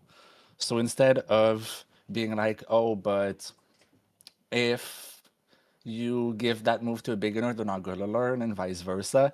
Like, just put all the tools in the people's hands, and they will use their tools however they want to, right? I'd still using your own analogy. I would still think that the Oko is that you're playing chess against the guy, and then as soon as you're about to checkmate him, he forces you to play Russian roulette. But yeah, the overall idea of that I would agree with. But I'm still again, not against that. that's just because y'all draw the line at those one-hit KOs, but you could say the same again about crits. Do you want to ban crits because it's too RNG or because it But changes the game? No. But in those are Blizzard, a they part of turned Pokemon, away. and like Lucas said, you can play around them. Like you just acknowledge going into a game that crits exist. Like And crits are in But you every go single into a game move. knowing that 1hit KOs exist as well, right? And you but you plan don't, around it because as they can well. just be randomly on anything, and there's no way of knowing. But so Like are crits. They can the happen crits on can any move. always happen. Like it's Well, they unreasonable to don't try and always always play happen. around one hit KO randomly. And Okos don't always land. There's the 7% chance that they miss, even if they do have it. Right, but like It's in just the third, uncertainty on uncertainty. It's just where the line is drawn that differs Yeah, between us. But exactly. That's my point. And I again, completely agree that's with coming Krabby as a here. non-1 KO player, right? I the don't issue use is the anything 30%. under 90% The issue is the accuracy. Like, that's 30% not of the my time play where they style. randomly click the Oko and it connects immediately, and then the game is just over. Crits are not, yeah, Like I'd say like crits are not comparable because crits Oko, are something that like you play the game knowing like, okay, do I stay here? Do I heal right now or not? Like if I don't heal right now, I can still take another hit next turn, but if he crits me, I'll die. So maybe I just heal right now and play safe, or maybe I should swap because I don't want to risk getting crits right now. Like you always playing around the crits. That's how you play out the games. If you play a Nuzlocke in a regular game, you throw your Pokeball at the first like a full HP Pokemon because you're afraid of killing your first encounter, right? Like the crit is a mechanic that is always there. It's always present in every single move. The Oko, you don't even know if the guy has it or not. Like you don't like it's not like the Pokemon appears on the field and it appears a message, oh no, this Pokemon has an Oko. Like Okos are another I move think like Baton Pass that are just inherently like uninteractive and anti-competitive. Like you cannot like really interact with Okos unless like if you could see in advance that they had an Oko, sure you can try to play around it, but like I'd it's say not a like reasonable ask. this is the kind of subject we're gonna kind of just agree on disagree in certain points because I see the vision. I see where Krabby came from when he mentions about the Okos and the play styles. Like But he my even mentioned like he initial doesn't even point play is it, not right? so much in favor or against the one-hit KO, but the concept that y'all are choosing to draw a line very strictly at a certain point where I'm like, okay, like that's where you choose to draw the line, but like open your minds, you know? Yeah, they're Like different, but you as conceptually they're players, you don't like this, and that's okay. You're allowed not to like this. You're allowed to hate facing it. You're allowed to I'd say not want to use it the same way that I don't want to use it, right? But it's so important also to keep in mind that there are hundreds and hundreds of players who would love using them, who enjoy using them, right? And we're But they talking about enjoy the health using of them because they rank. enjoy gambling, not because they enjoy playing Pokemon. That's not the same thing. But that's okay too. If they enjoy Not. gambling, that's good for them. Like that's healthy for the It's scene. If we have more not players because that have I I should I not be think required to gamble when I want to play Pokemon. I don't know. I think the entirety of PCG is kind of just like randomness and gamble. yeah, exactly. It's It's already Obviously, there's going to be gambling. randomness elements. Like that's just part of Pokemon. But there's a Like people significant clicking difference. Hurricane is a gamble. People clicking 50% accuracy moves is a gamble yeah. already. That's actually just we taking the can gambling a little bit further, and sure, maybe that's a little bit But just much so even for moves your like Zap taste. Cannon and Inferno, you can sort of play against. Like if you see a Magnezone in front of you and you know it has an electric move, you can still always switch on the electric move. Like yes, there's going to be a 50-50 about it hitting Zap Cannon and stuff, but like that's still I believe there's what way more inherent counterplay available to you. I believe basically what Verte and I were trying to put is like yes, there is RNG in every single turn in a Pokemon. There is a lot of variance in every single turn in Pokemon. But the skill that makes like the battles, that makes the battle, the things that makes a battle, it's like you thinking every single turn, thinking the options and manipulating the odds at your favor. And the moment you play against the Oko, it's kind of a move that you don't have like you don't interact with it. That there is no you can't really manipulate that specific aspect. It's just like you either getting it or not. Like the enemy is either getting the kill or that or not, and then game might be over in there, and that's it. So there is not as much skill expression inside the moves. So it just makes it like not very healthy for the competitive scene. It's just Like significantly less the interactive. the whole idea of the Pokemon competitive, what makes a great player, what makes a player that is improving, is that the farm that he managed to manipulate those variances to slowly increase his chances. I will lose a game sometimes because I get burnt in the last turn, and I'll be like, okay, I knew that this was the only way I would lose is if he gets the burn on the Scourge, but I managed to reach a situation where 70% of the time I would win here at the end by like slowly going through everything, and not because just like okay, uh, he has Zoko, so yeah, I guess that's it. I'll lose or not. Like But it's just less expressive. But but these are slightly different discussions, right? Are we discussing about how to make ranked more skill based? Or are we discussing how to make ranked a more healthy place and more enjoyable place for most players, right?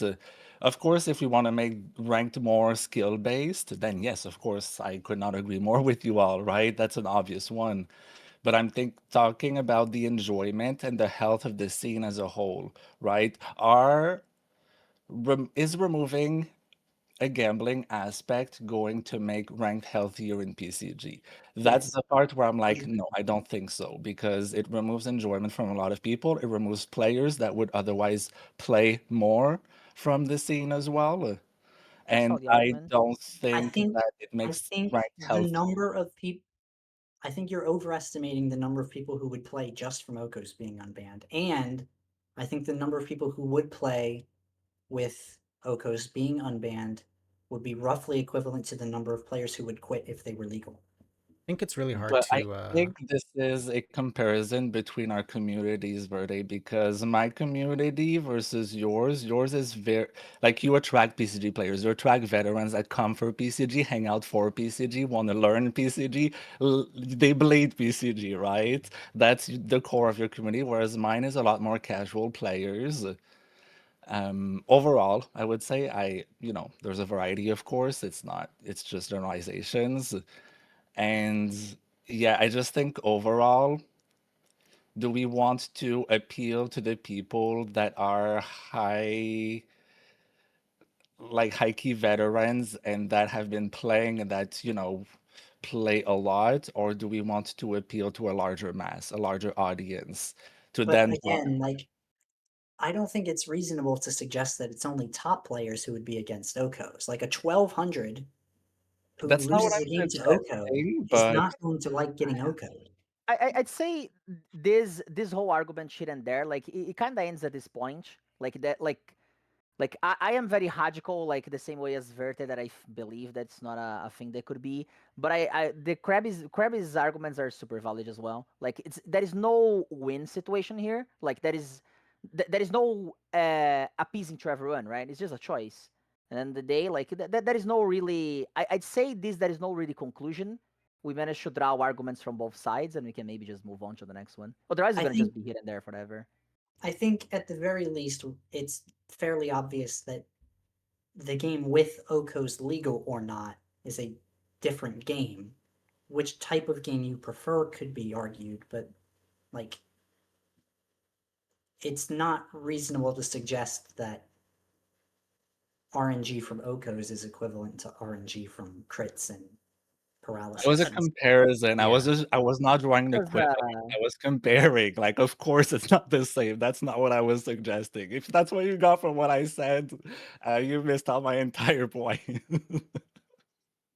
Yeah, I think it was an overall message of like the uncertainty of yeah, Pokemon and PCG. it's Yeah, just like trying to draw the easy, bro. idea of like the Are you randomness putting words in aspect. my mouth that I did not say? It's not the 100%. What is next online there, Moshi, for this? Well, we're supposed to go over to team preview and what that would look like Now we don't for the care Shaper about that, ranked. Moshi. It's fine. Oh, We we can finish absolutely here. care about that. If we're talking about skill versus and like manipulating the different variables of battles, because I think ranked should be the place where you go to differentiate yourself as a battler. I feel like it's really hard to know what's what when I think you queue up completely blind. And then this is just talking about ranked. I think tournaments it's not a completely different argument, but it's a little bit of a different argument. I think this section is where the argument that we should make things, or rather in this case it'd be keep things less skill driven, is reasonable. Obviously, I would, like, as a player, prefer with team preview because I would perform better if team preview was in the game. But it is at least reasonable to have a counter argument in this case where, like, introducing team preview makes it more likely for the better player to win. And in ranked, we don't necessarily want the best player to win every time because we want people who are not necessarily the best player to keep playing ranked.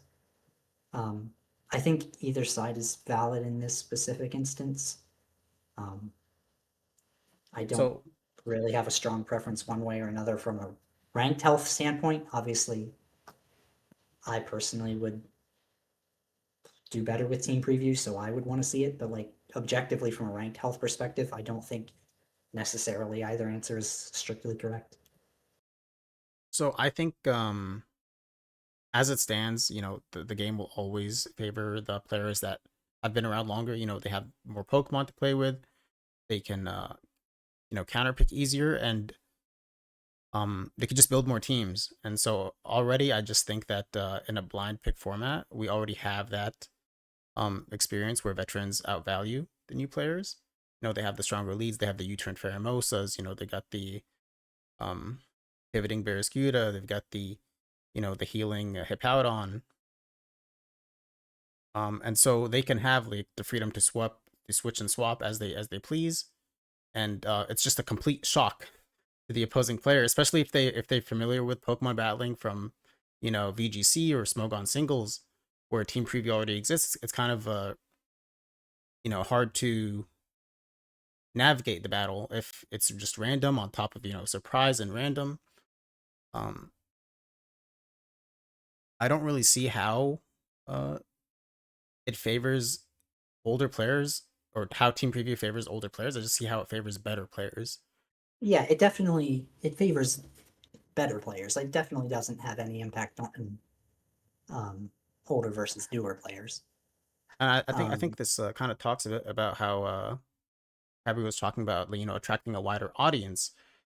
It's blind pick is not a normal format in Pokemon, because there's over 1,000 Pokemon now. It's kind of unrealistic for people to look at 6 blank slots and just know what's there.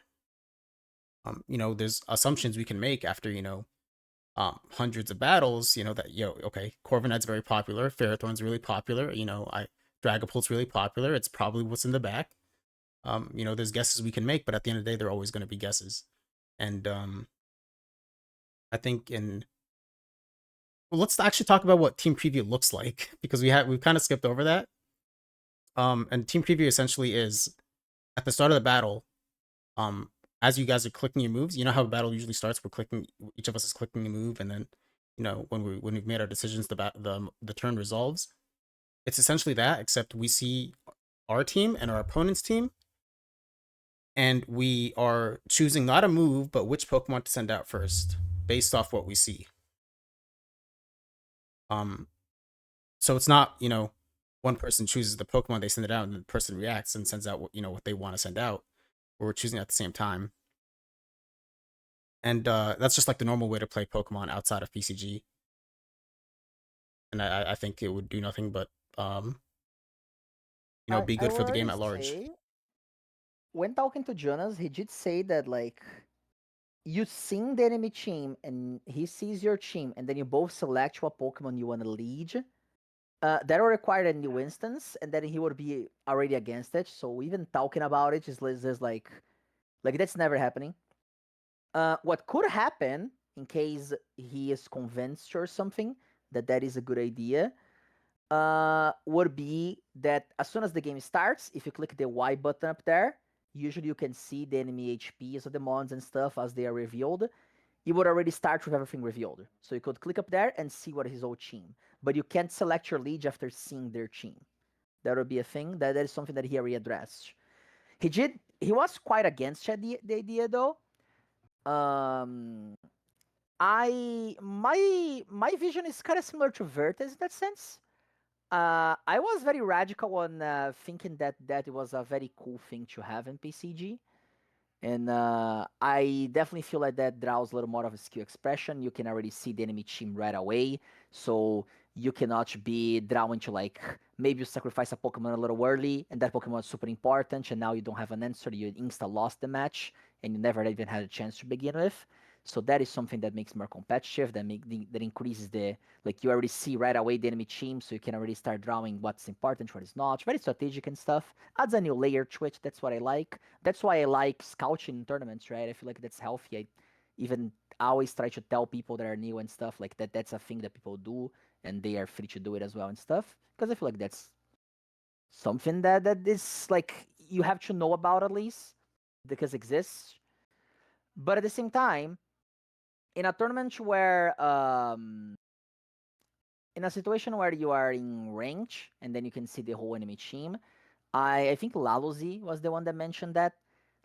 It definitely makes the more mainstream Pokemon be more meta, because they are Pokemon who have less counters or they cover for more things, and makes trying to use different things, different Pokemons, harder and harder.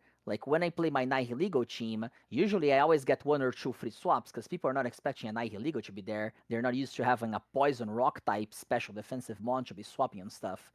And suddenly, it's way harder to use my Nihiligo, because right away the enemy knows that the thing, so he's already preparing for it. So it definitely encourages more meta. At the same time, people can try to make anti-meta teams and stuff like that. So like the meta will definitely revolve around it. Like the same way in the Annihilate season, everyone started drawing their attentions to Hisui and Zoroark, and in this season now that Sandy Shock's everywhere, people start investing on Landorus. Like people invest on their counters, right? It would still hurt a little bit of the variety of some niche options. So that is arguments here and there. On one side, I feel like that's a new layer. I would enjoy to see that. On their side, that would hurt some fun stuff that you would like to play on ranked. So for me, it's just like kind of like I would take whatever. I would be happy with whatever, honestly. Like I whatever. think it's definitely a a functionality that we should have the ability to select in tournaments. I think there's 100%. definitely some tournaments that I mean, especially obviously it'll vary by host, but like especially me and Luca, like we go out of our way to try and host super competitive like tournaments where we want to see like who is the best at X format that we're hosting, right? And with team preview, obviously it's more likely that the best player will win any given You match. also balance out a lot of the scouting on tournaments aspect, right? I mentioned earlier that I encourage it in a sense. Like I mentioned to people like that's a thing that happens if people look at teams like even if you don't want to do it, change the order of your mons or maybe change a mon here and there between matches just to get people off guard when they try to predict your things, right? And by being able to just enter a match and see what the enemy has right away, that would like take away a lot of the power of like someone scouting your whole team and you entering blind, just like, oh, I won this match, let me queue again, right? And Yeah, maybe I you're think that's queuing. especially, for example, if I had to play against somebody in round one, and my opponent had an AFK kick or something, right? And my round two opponent won round one by AFK kick, for example. I think that's a great example too. Like they Yeah, can just come on your play opponent won by a buy, and you had to play a full last match, so he knows your whole team, and you have no idea what he has, right? That's something that can. I think in tournaments it's absolutely a setting. Like there's basically zero justification to not provide it to us as a setting for tournaments, that we can enable. But I definitely can understand The the argument should know for the ranked, right? I think it's been a yeah, I can really big definitely understand problem the arguments against it in rank. tournaments, to be honest. Coming from Smoke on singles and where you have team preview and going into a blind format like PCG, it's kind of bewildering. Um, when you do find out that all along, someone just knew what you had. Because you're playing blind, you have no expectation that you're playing that your opponent is going to know what you have. Outside of Lucan or the tourney host, informing the players that this is something that people do. But I think that's an example of gatekeeping in PCG as well, because if someone just built the best team they had of the 6 that they had, and they go up against like a veteran player who's got a big inventory, the veteran player can easily tech against them by bringing counter pick after counter pick, and it's kind of really hard for the newer player to compete. I think team preview would allow them to make the best out of a bad situation, so they're just not locked into their fire type into a water type, because then they could decide hey, this guy's going to lead this but that, but I guess you can't. It's like another instance in the battling, so there's not going to be lead select. It would only ever be open Teams, open teams.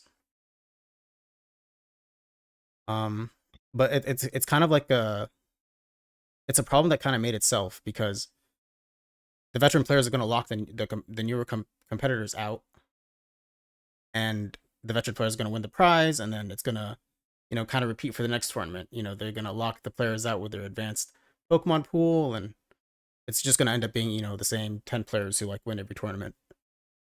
I think it's worth pointing out that the veteran versus newer player thing is not as like in tournaments. It's really not a veteran versus newer player thing for at least half of the tournaments, right? Half of like most tournaments have teams locked.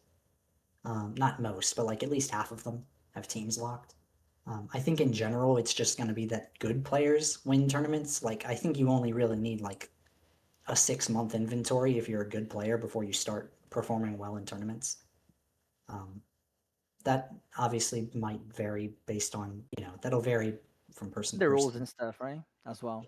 Yeah, but in general, like, Yeah, I'm not sure because I think it really pushes players away when they have an expectation that this is how a battle works, and it's just not. And I think that the counter argument that players who are watched on in the tournament screen get a disadvantage. Um, I think that kind of just comes with the um comes with joining a tournament, and I don't really like that counter argument because it shouldn't just open the floodgates up for everyone to now have an unfair or a questionable expectation of fairness in their battle. Just I feel like because the the people conversation who is come sort on of screen.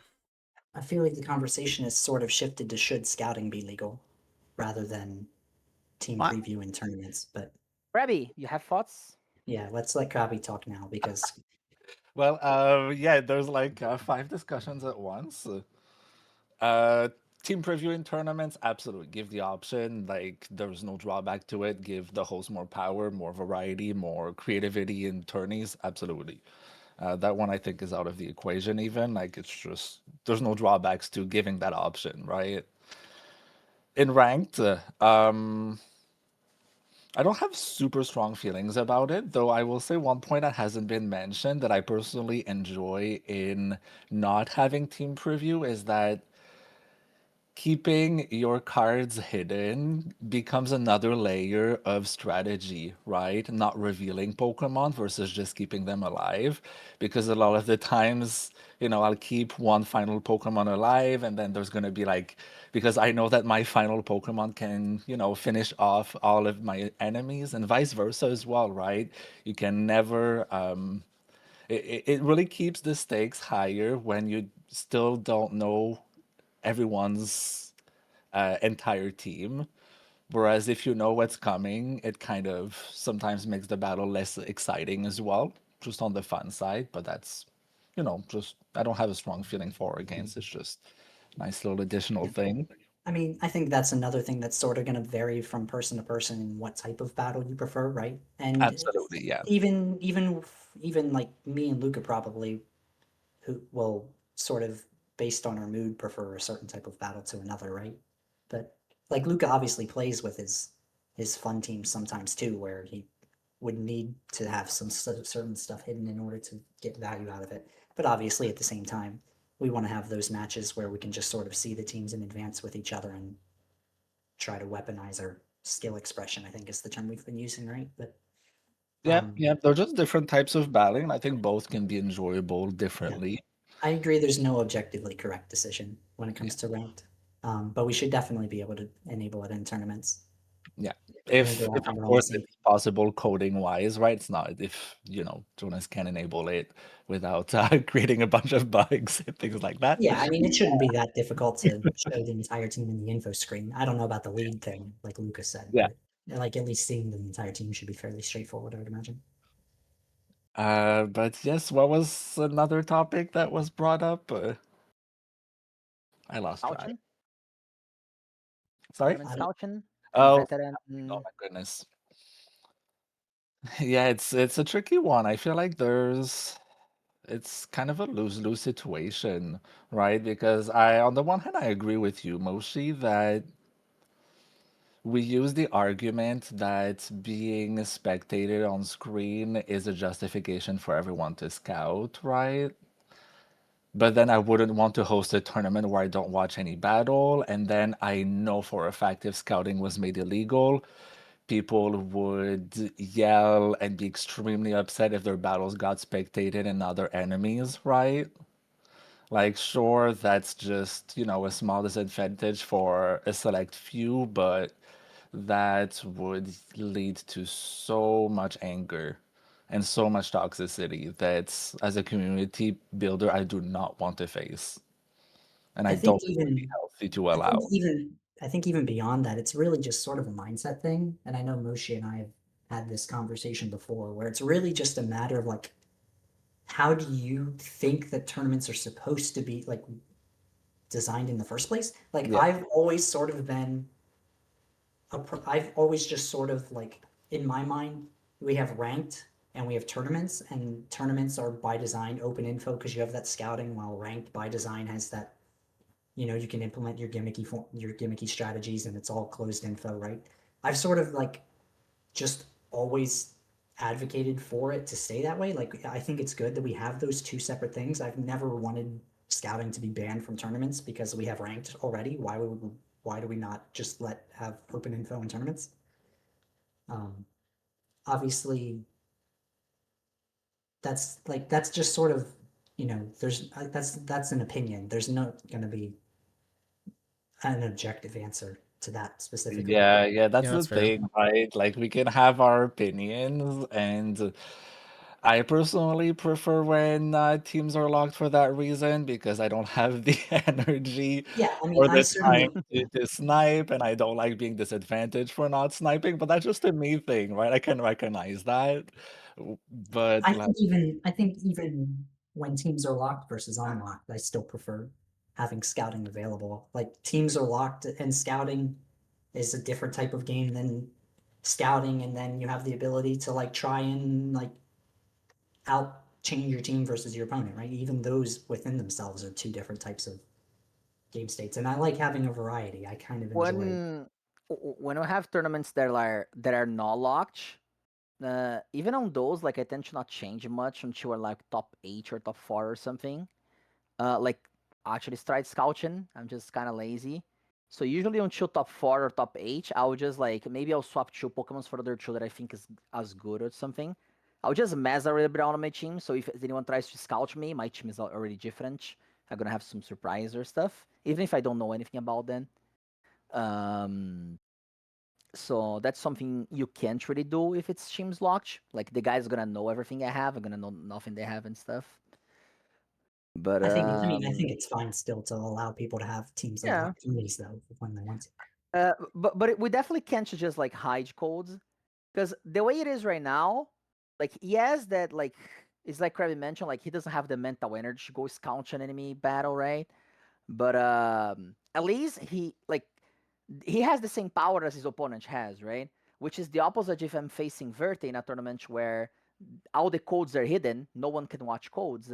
And then suddenly Verte's match is passing on the screen, and I can see I was like, oh damn, he's playing Earthquake Kartana. Oh yeah, I didn't have anything for that. Damn, I have a better swap something. And then now I have information that he doesn't have, right? Like that's just one-sided info.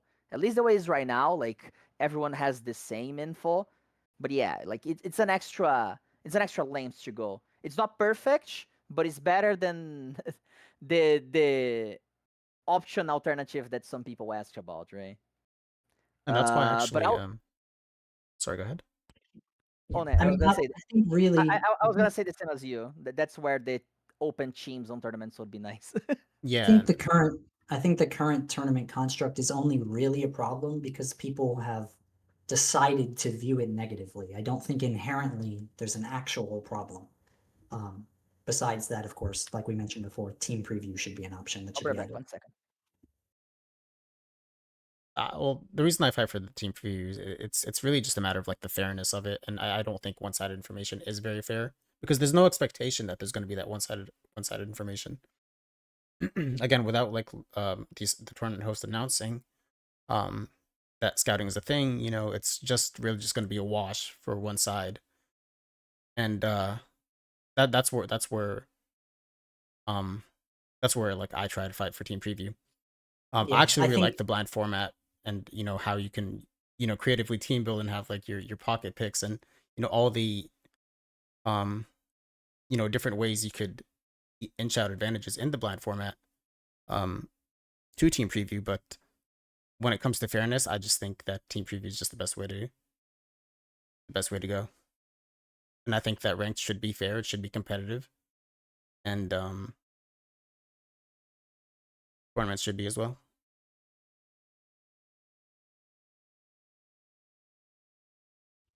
Luca, I think you're Did muted. we won? Never mind. Okay. I'm muted now. Yeah. We could- Did we won? Yeah, he just gave a summary statement basically. Nice. I don't know if we have topics left. No, we pretty much reached the end. Let's go. Took a while, but we made it. We made it. Krabby, Rivet.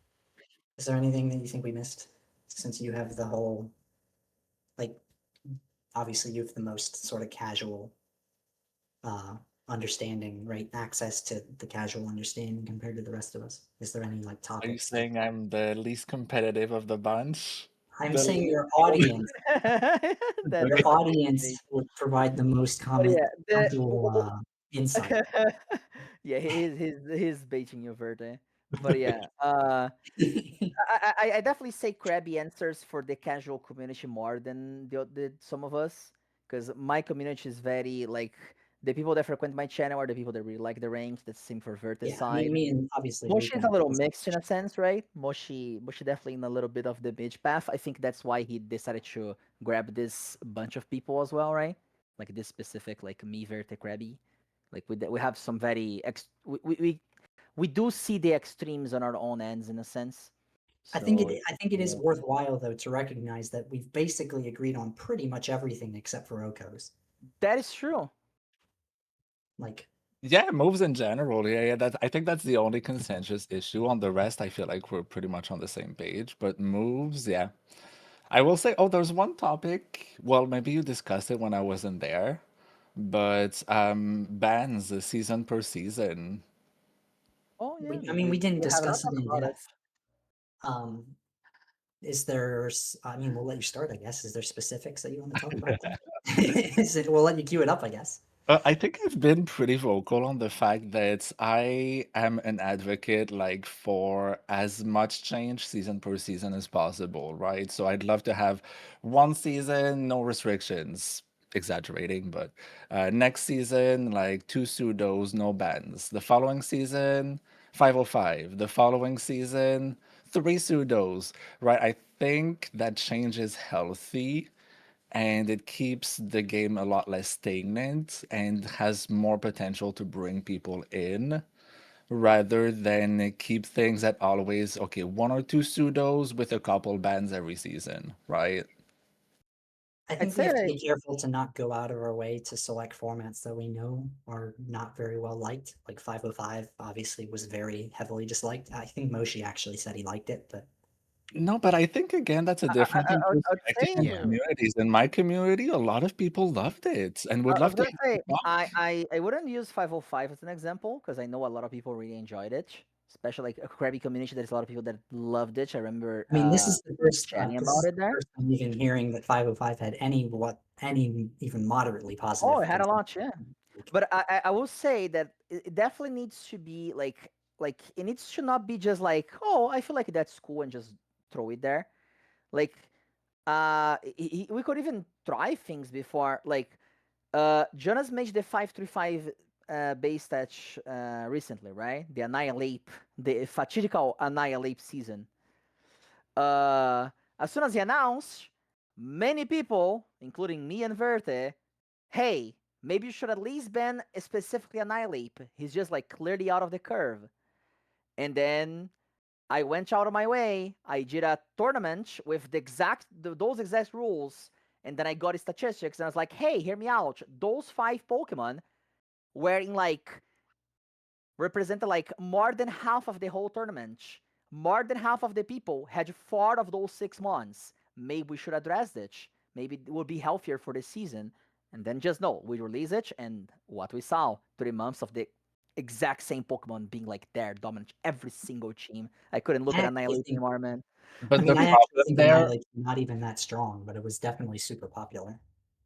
Like The it was problem definitely there was not so much the fact that it was a new thing or the restrictions themselves, the fact that they did not listen to us. Like if only like even I I was would advocating for say can we get bans and they were like, no, because we've never done it before. Like I feel like, if they had listened to us, that would have solved that issue, easily. it would have been a way more accepted season 100%. I would say that that is a consensus that like most people just like that season more than the others. And it could have been a good experience instead of a negative one if it was addressed with a little more care. or a little more carefully. And that doesn't make a good precedence for that say change that Krabby wants, right? Krabby just mentioned we want changes, we want new things, but every time we try something new, we just throw it without thinking much, and then it's a bad experience, and people don't want you anymore. Like I am afraid of having another low base stat season. I don't want it because maybe it's just gonna be like that. We're gonna see the same one over and over and over. They're gonna have no variety. I'm not gonna enjoy. So, uh, we definitely need to think a little bit more about those things, I'd say. At least like we can do experiments. I'm doing a tournament every week. I would be more than happy to do a tournament with the rules to test out, and we can analyze things with Jonas as me and Verted done over and over before, like It is, nerding yeah. out and It is numbers. worth pointing out that there's a reasonable chance, like in the future, there will be a lot more variety that's provided to us in terms of like rule sets available to us. Obviously, Gen 10 just got announced, and that'll come out in what, a little over a year, 2017, and we have 2027. plenty of legendaries that we can really release by then.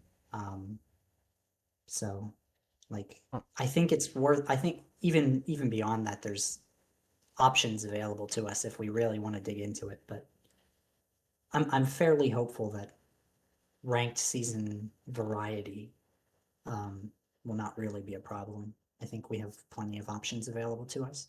I think Especially if Oh, y'all, as you mentioned, like if you make the seasons shorter, if we encounter a bad season or a season that's well liked, well, you don't Yeah, have to suck it up for too long, you know? and I'm yeah, and And I'm you move glad you on to I'll mentioned give that anything, because man. above all else, I think that should be the primary takeaway: is that the ranked season needs to be shorter. Beyond anything else, yeah. that's absolutely the most important change that should be implemented. The ranked because season then it should be goes shorter. shorter. If you make mistakes, if you have a bad season, that's fine. You learn from it and you keep building better seasons, season after season. But if you have to endure like a bad season for 6 months, that's horrible, right? But a less good season, and anyways, that's super subjective, right? There's always gonna be people who like or dislike a specific season, but just overall. I would say even healthier for the sake of like Pokemon's specific mons. Like, for example, I have a Flutter main that I won as a tournament prize, and I love her, and I invested on her. I bottle capture, I threw mints at her, I threw vitamins at her, and it's been 9 months since I got that Pokemon. I haven't played in ranked yet because it's been banned for 9 months. Like, if seasons were 2 months, that'll be at least half a year that I would play with it. I'm not even gonna Yeah, get started and I on the mean Urshifu, right? The the Urshifu point you made situation. is something that we've definitely seen less experience or less tenured players complain about too. Like they have less mons available to them, so when their mons get banned for a season or something, right? It can be problematic for them as well. It's an easier pill to swallow when your hard-earned Mon get banned for 1 or even 2 seasons in a row Yeah, if they last less than like half a year. I Like think yeah, I didn't if bought ranked your seasons are Urshifu. shorter and we do a proper job of actually cycling the variants in the seasons properly, then yeah, there's a lot less Yeah. problems that can arise. I was gonna mention like I didn't bought Urshifu, but I can't imagine like the frustration of people that paid 20 coins for the Pokemon, like the most expensive thing you can buy with your golden coins. You Yeah, buy the that was Urshifu, you invest on it, and then you have 6 months of the Pokemon being banned. it's You it's pay yeah. you pay for the anticipated price, and then you spend half a year without being able to even quit with that. It's incredibly ridiculous that a Battle Coin Shop mon was ever banned at all during its time in the Battle Coin Shop. Yeah, that's not okay in the slightest. I paid 20 coins for League only, but you were the exception. How many people were in PCG League, Zig? And how many of those had Urshifu drafted? Exactly. You're the only one in whole PCG that fits safe category. Well, I like the idea of the more varied rule sets and how that comes together with the shorter seasons. But yeah, Let's see. Yeah, I'm pretty optimistic that there will be a lot of potential in the future for us to I would say my really. favorite topics of today that I would like to see change in the future, if I could choose, like if I were Gmon and I would code something right now, I would start by the shorter seasons, and then I would go probably for the it's just so easy to do the open sheets as an option for tournaments, so do that as well next, I guess. and then I would go probably for the milestone of being able to The acquire bonus more point. prizes as you get wins Yeah. on ranked. The stretch.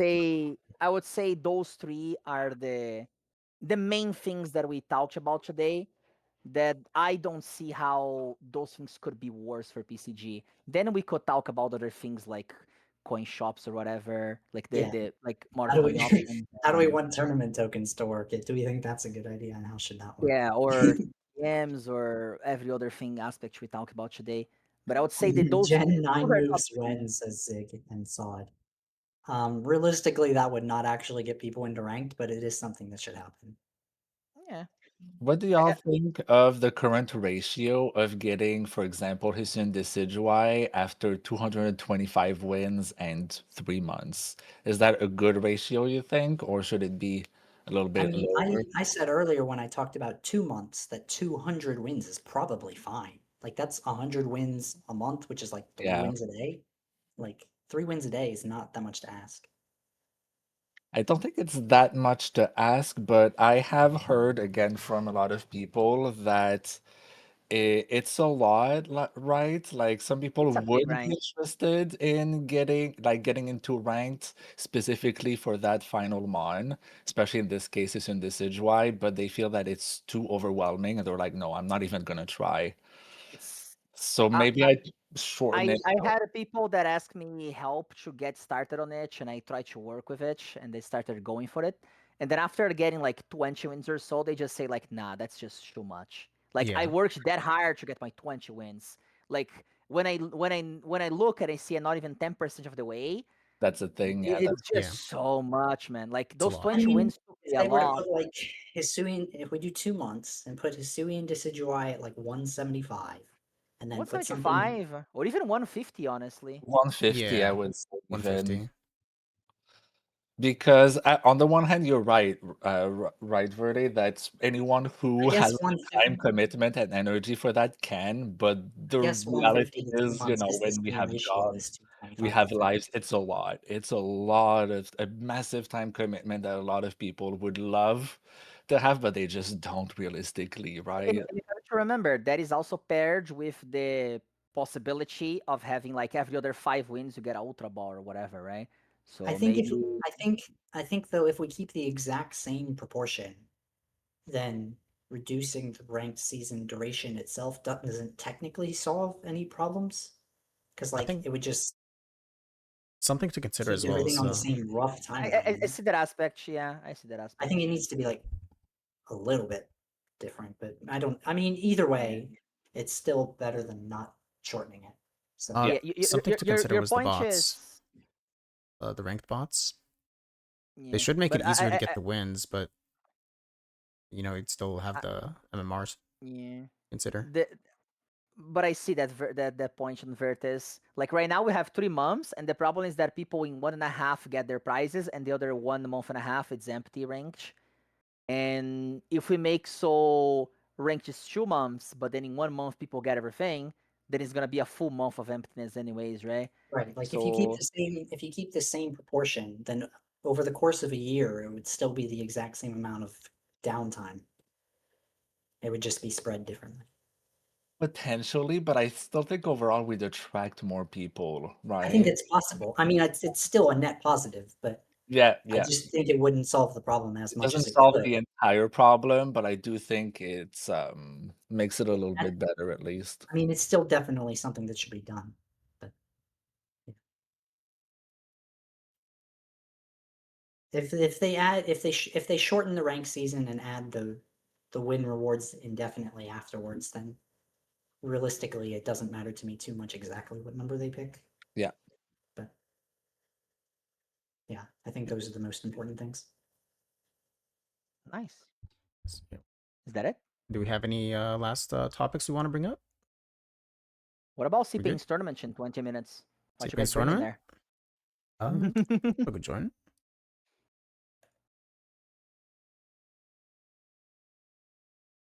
Yeah, thank you guys for being here, Thank chatting, you for having me. It was super fun. I You, enjoyed and it. sharing sorry again ideas and for being late. perspectives. I'm glad we well, were that- sort Hopefully, of okay. I'm I'll glad we mention were a sort of DrKrabby all list next in trains time. of thought, because that suggests that the changes that should be made are fairly obvious, which hopefully means that they're more likely to actually happen. And if they were debatable, right? Something that also, has mass consensus behind it is hopefully more likely to happen than Yeah, and things easy that to we. implement also, I think, like the stuff that Yeah, we I would. brought I mean, up. I would hope so. I It's should a think so. decision. It's not like a like thing that's like require too much work. I think we also got a lot of topics from chat. No.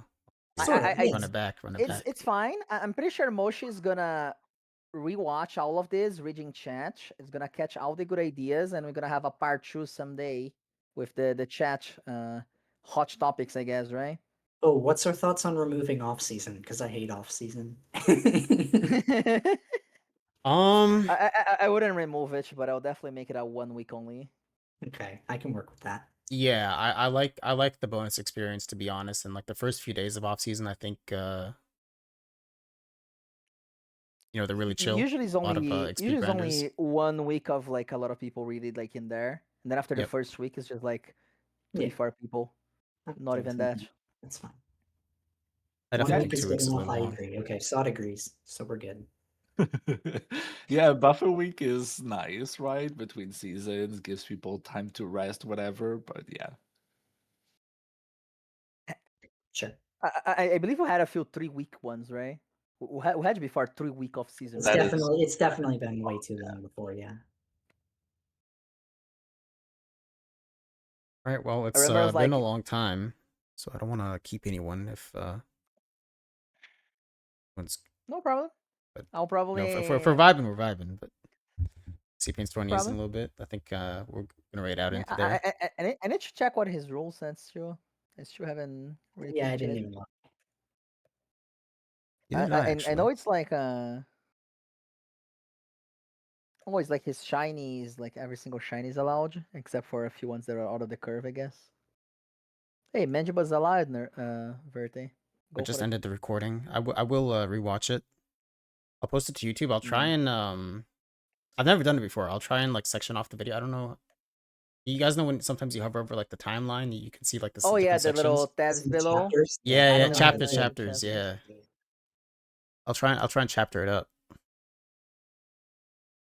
Too And I'll late, send it. I'll Moshi. You send it to catch me from Jonas. sleeping. Now I have only 3 hours to chill. I mean, I'd say it was a fun concept. I'm definitely happy you decided to do open the stream. In It like wouldn't be 10 a minutes. terrible idea to like post it in featured in rec chat maybe rather than send it directly to Jonas. Maybe it's more likely that people in rec chat engage with it, that it'll actually start a discussion that gets looked at. Oh yeah, it's an idea. Maybe we do both. Sure. Maybe I just spam every inbox. Possible. It's a fun concept though. I'd say like it's funny to see like how content starved is like PCG in general. Like we don't have like YouTube channels doing like content for PCG or doing videos of battles or things like that like other games have, right? Like PCG is very empty in that sense. I think that you opened stream. I don't know how. I don't know if you went around telling people this was gonna be a thing because you didn't even know you were not even sold on actually opening live stream, right? You were gonna just like click record and we're gonna talk offline. Yeah, It's yeah, yeah. just straggled So in and saw actually, that it happened. and in 10 minutes of us live talking here, you already had like 18 or 19 people or so like interested in like seeing what was happening, and most of them just stick through like the whole podcast format, right? Because we kind of have like a little bit higher than that number right now, and it's definitely like a content that people are willing to consume, right? And it's cool. It's nice to have those kind of things. I think it's like every single kind of content is healthy for the game, right? 100%. Like Yeah. I wish PCG would one day be a big enough thing that just being a big PCG streamer would make you a big streamer in general, right? Like you can't survive out of being a PCG streamer nowadays. A vision is important. It's not like no, yeah. it is. Yeah, I mean, I think that's always a problem that's going to be difficult to remedy without AFK streaming being removed. But any you know. Yeah, And that's another topic we did Yeah. not address. I guess AFK streams can be a topic for next time. You can already put in your I mean, notes I for it. would be surprised if any of us were in favor of AFK streams. I don't think there's much to actually discuss. You I would be mean, I have surprised. a nuanced opinion about it. Yeah, I also Mhm. have like I have a nuanced opinion on it, but Okay. I'll hold on it. Yeah, invite us again, Moshi. We'll talk about it. Okay. Okay. Yeah. Yeah. I'll hopefully be a little bit better prepared.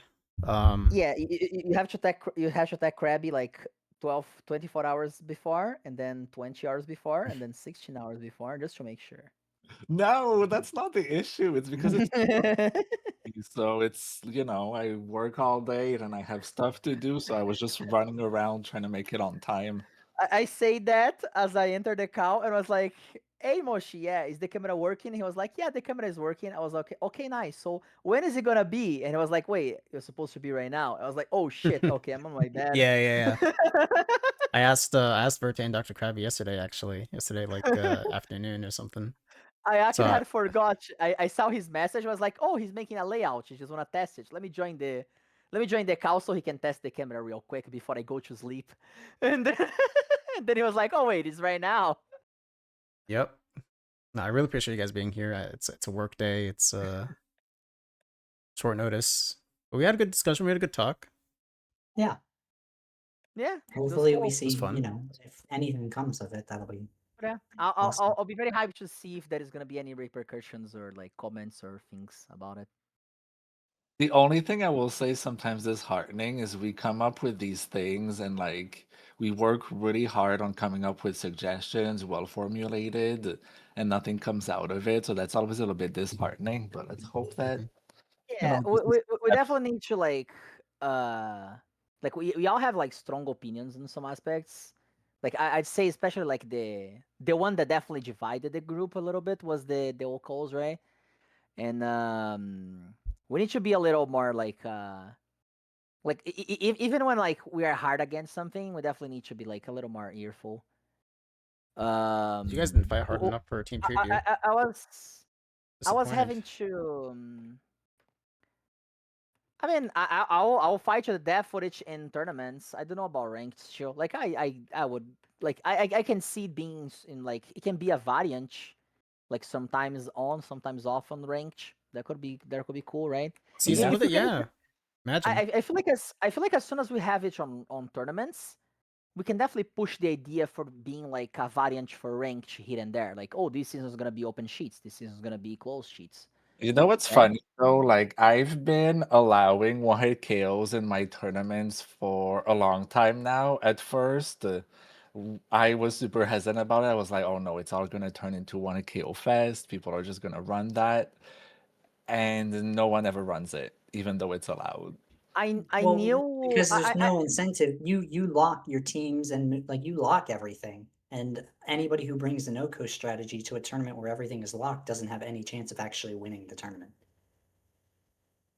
And I've been enabling most of my tournaments as well, Krabby, for the past year or so, and I almost never see it as well. It is the same, honestly, even if it's open, if it's like even if teams are not locked. To be fair, but the main idea is that people that have no incentives to actually work on Sade bonds nowadays. Like it's been so many years that Okos are banned, so people just don't work on Oko mons. I have a healing Ferrotorn with like I have a Ferrotorn that is Synthesis, Fissure, Bullet Punch. I have that Ferrotorn. I never invested on it because like it's so niche, right? Like, it's gonna be a very niche tournament. But I have that. I do have that. I have the Synthesis, Fissure, Bullet Punch.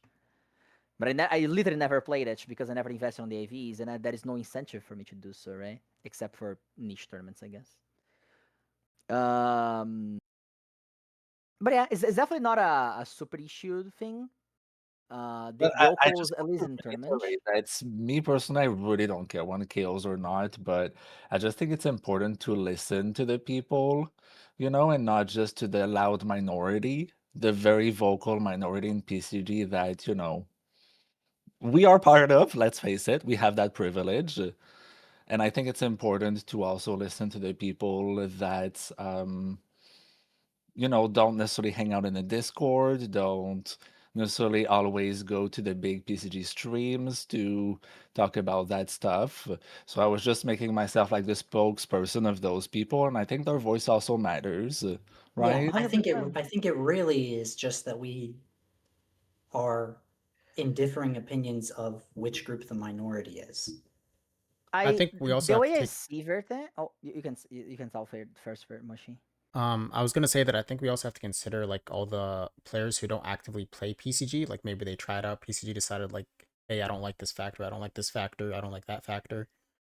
And then like we never see him again. You know, I think that's an audience to When consider as well. when I see Krabby mention like the that minority you never know the existence of sometimes, it reminds me of when we have those votes on Discord. Like, how many people you see chatting on Discord? How many see you people actually battling on Discord? And then when you see, hey, do you guys want to see, then you see a votes of like, what's gonna be next season's rule set? Like we had this time, right? It's gonna be two restricted, no bans, two restricted, a few bans, right? And then you see like 200 votes on something, and it's like, where is those people in range? Where is those people somewhere? Like they're there, they're not vocal. They pay enough attention to care and go vote out of their way to vote something, right? Yeah, it's not But because you you don't see them. but you don't know the existence, right? But Yeah. they're there.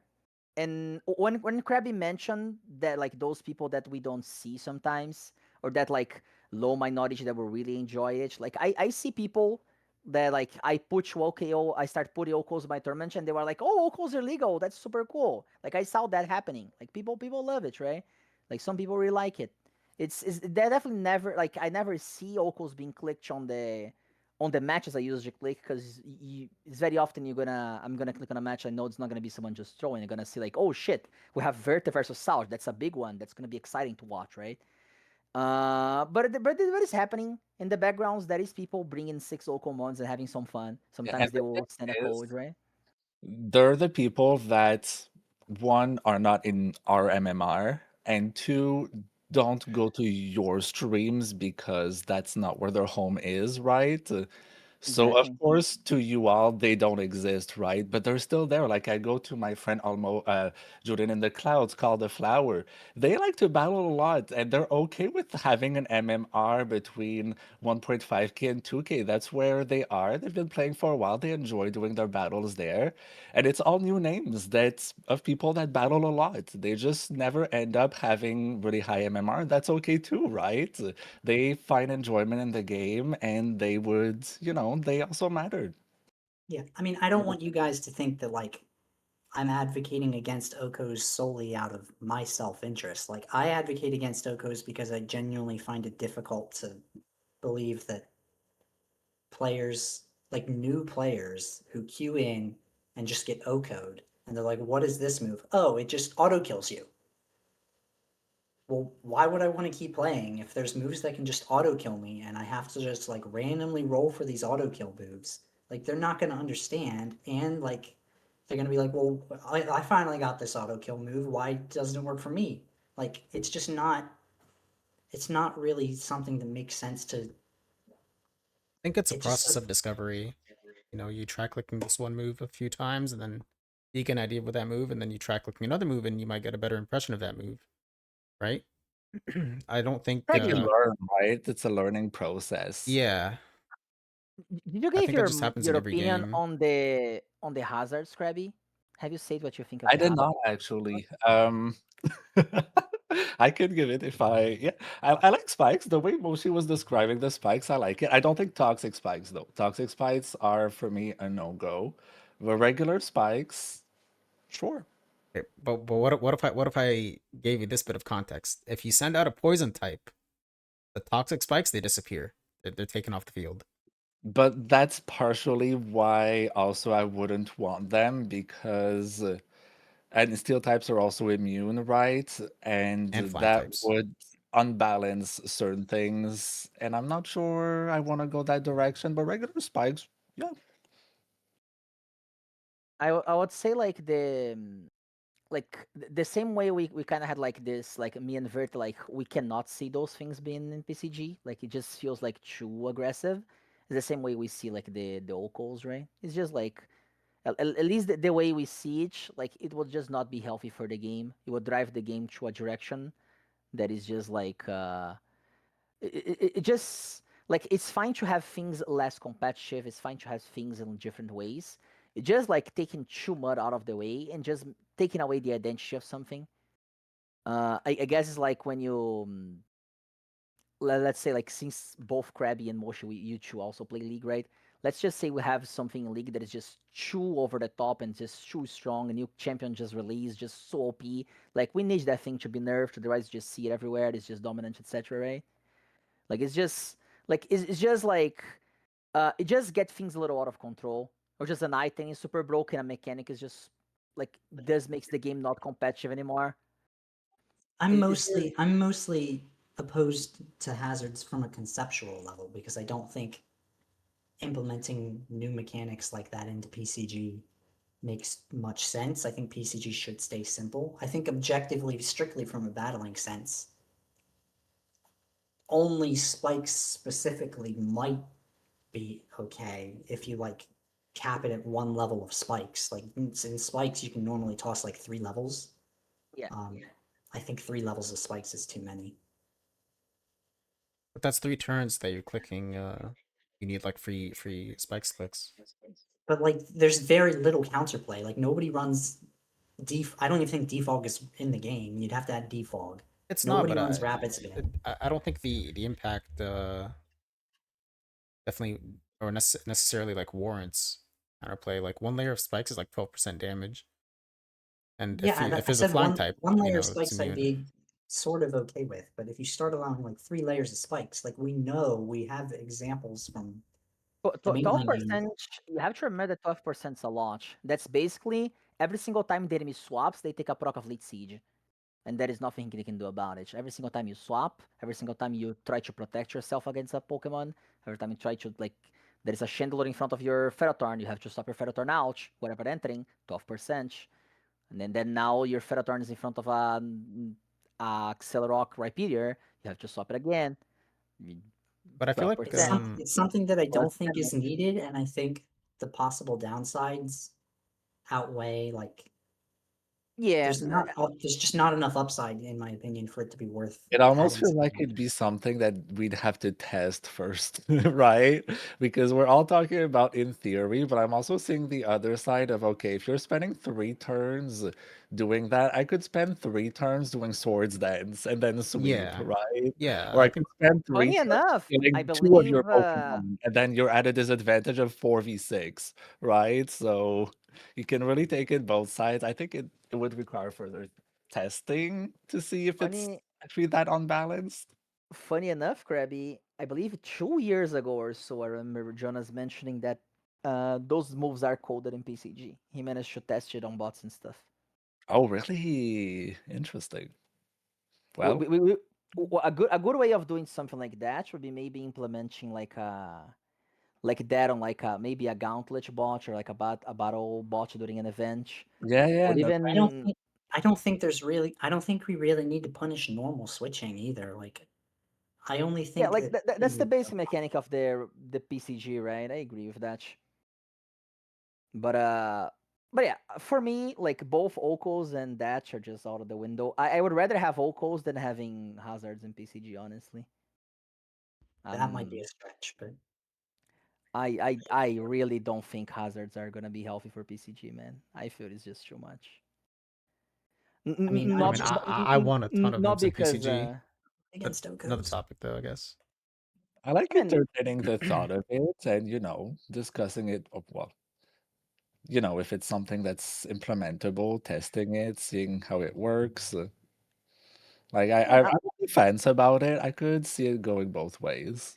I think the risk reward level is just not there. Like there's just not enough upside for it to be worth it considering how badly things could go. the, f- Could it go that badly, you think?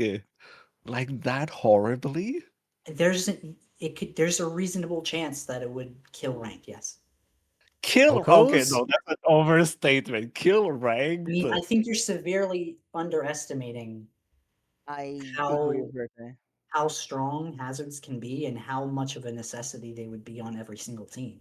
Like, there's currently nothing in PCG that is an absolute necessity, The right? You whole can get away with the whole outrunning pivots. You can way get away with outrunning pivots. Hazards are really strong, and we I don't exist in know. a game state where there's going to be very minimal counterplay to them. the thing is the whole APCG works is that we don't have abilities, we don't have items, we don't have anything like that. The whole APCG works is just swaps. Like we playing rock paper scissors on every turn. That's how it is. Swapping is how the game works. That's what, like, swapping is the core mechanic of PCG. The same way protect is the main core of like VGC. The thing is, if you're not that's why flip moves are so strong in PCG, because they are doing what you're supposed to be doing while getting value with it, Yeah, right? absolutely. That's why they're so strong. And the moment you start punishing people for playing the game, then you can't play the game. Then you kill ranked. That's where Vert is trying to get, and that's how I see it, right? Like you're just impeding people to play the game. Like if you stay, you die. If you swap, you die. There's no win condition here. How do I do? Yeah, I hear you. I can see that. Maybe Um, not to the extreme that y'all are putting it to me, but I can Yeah, see. Yeah. I understand it, but I definitely don't think it's like stronger than pivots in PCG. In particular, like certain Pokemon like U-turn Pheromosa, like Flip Turn Barraskewda, and But you can get it. The kick. I agree that in a vacuum, pivots are probably stronger, but at the same time, you don't need pivots to win a game. There's not enough full pivot teams running around that it's like you anybody who runs spikes against somebody who doesn't run spikes and doesn't run rapid spin is going to be at a significant advantage. Um, it's at least comparable to pivots in that sense. Like, I think a lot of times it also I, depends on which Pokemon is actually like using the spikes. I, Like I will I definitely definitely see say like pivots. I would definitely say pivots are the strongest thing to have in PCG right now. In my yeah, I opinion, mean yeah, I pivots agree. are the that's strongest thing to have in Well, obvious. I PCG right I now. think boosting's actually stronger personally. I think like the swords dances, the nasty plots, quiver I don't think dances. we have enough. I don't think we have enough good mons with that running around. I It's agree. I just don't think it's reached the critical mass, I but I can think see becoming the strongest thing in yeah. PCG. If we start seeing more and more shift gear, drain punch Pokemons around, yes. But the the stage of Pokemon right now, in the state of PCG right now, pivots are like the most dominant thing. Like they're like when I play my flip turn Dondozo in my team, and I have a guaranteed slow Pokemon that I can bring in something and then get free momentum whatever I want. Like it just feels like so dominant. It's just so hard to break out of that cycle of me just I bring my tanky Pokemon, I get my flip turn, and now I have a free eruption Salazo to damage whatever I want, or my free water spout Inteleon or whatever, right? It's just a cycle that as long as the enemy, like if the enemy doesn't have the proper answer, it's just a cycle of guaranteed value that you just break through everything, right? Like I faced Krabby the other day. I think I had my Dondozo against you, right, Krabby? Yeah, and the eruptions as well. Yeah, like that. That's just like you had something against the eruption Salazo. As soon as you lost your Tentacruel, that was like every eruption was that's a kill, and it's not like you could impede me from bringing Dondozo, because even if you predict my swap and click Thunder Punch coverage, you're not doing half of my health, and I just heal back and then a flip turn, right? So it's just a cycle of interdiment value that you just can't break out of. It's just so hard. Like you can break out of it, it's very hard. So the flip moves are definitely like the strongest set of moves we have in PCG at the moment.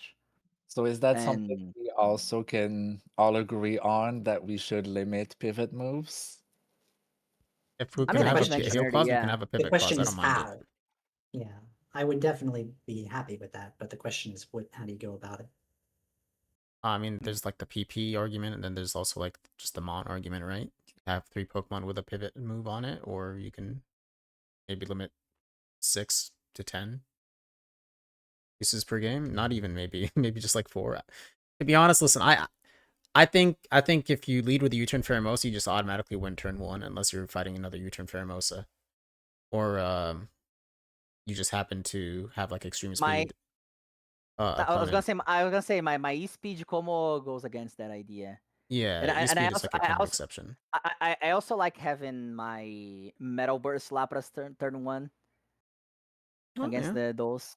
That's a very fun stuff. Oh, That is hey, Krabby, we got our gauntlet primes.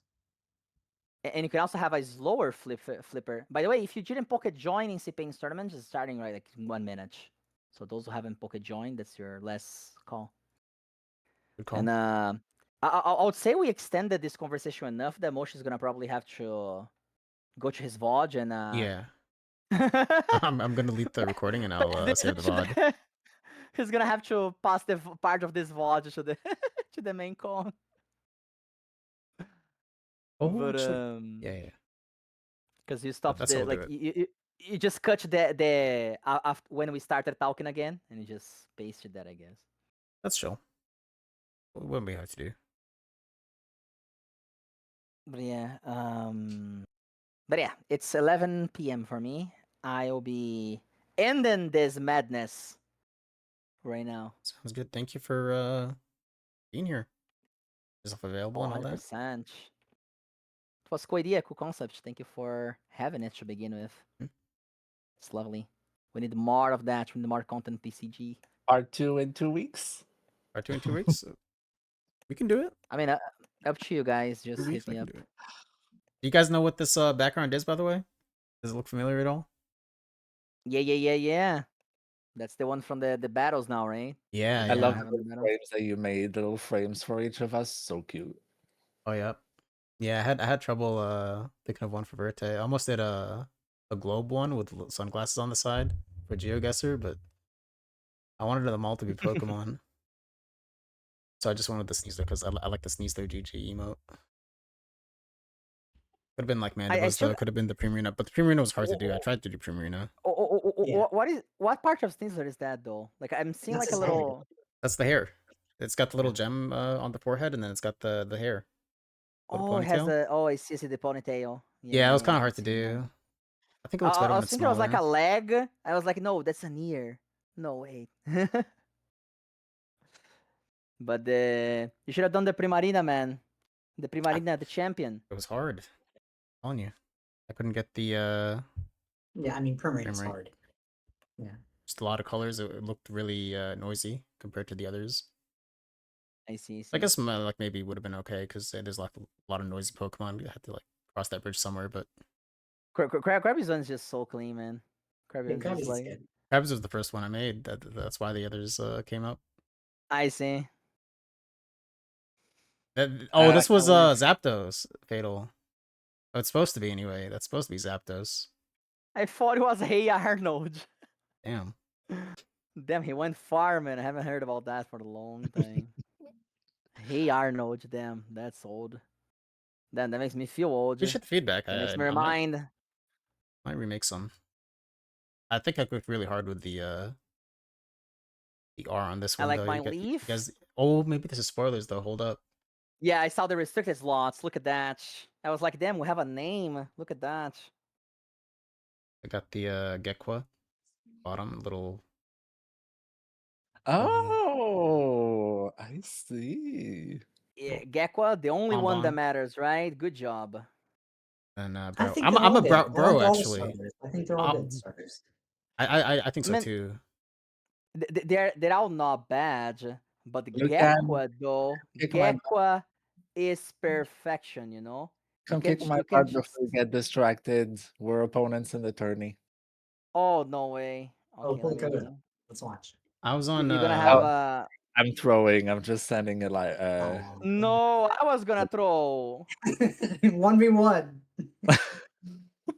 Okay, hear me out. Hear me out. Bring your best Chikorita 1v1. Fine. Okay, let's see. I'll bring the tournament Chikorita. I don't even remember what's the moveset on it. I was Gekwa gang, but I have this compulsion to go against the grain, and I saw like a lot of people joining the Gekwa gang, and so now I'm a bro. I see you change sides because you're. Because you don't want to be mainstream. You want to be unique. Exactly. I can't say anything. That's how usually I am on stuff. But nah, Gekwa is just too cool, man. I loved Gekwa. Gekwa is a 9 out of 10 for me. Top 5 best starters already. Hopefully they hopefully they all have good final evolutions. That's what I'm hoping for. Hoping for 2 legs on each of them. Yeah, I think you're in the minority there, buddy. Oh my god, he has his shirt, Chikorita! He's doing it, guys. It's toxic. Oh dear. It's fine. I have Kutch. Kutch is good against grass. We He landed. landed. Let's He go. The landed second one second turn. landed. See, that's why we can't have that. I hope you understand now, Krabby. I hope that was a lesson for all of us. Oh my god. I think Krabby winning the battles means we do get it back. But yeah, with that, I don't think one thank you, PP would thank you. be like absurd though, to be honest. I think 1 PP would be okay. Hey, if it was 1 PP, I would have won. True, actually. True.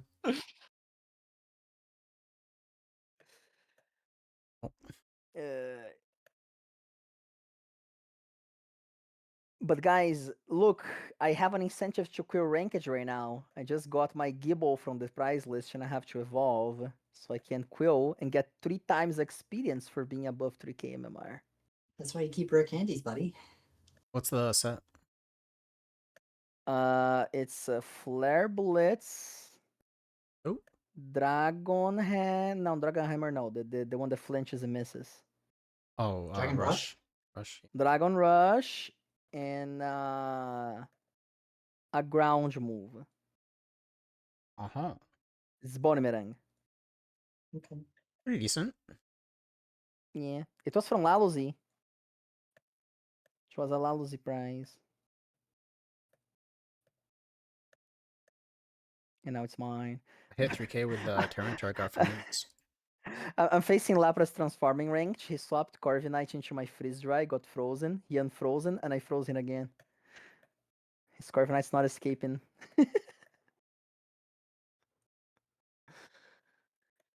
Nice. Well, that's gonna be it. Thank you, guys.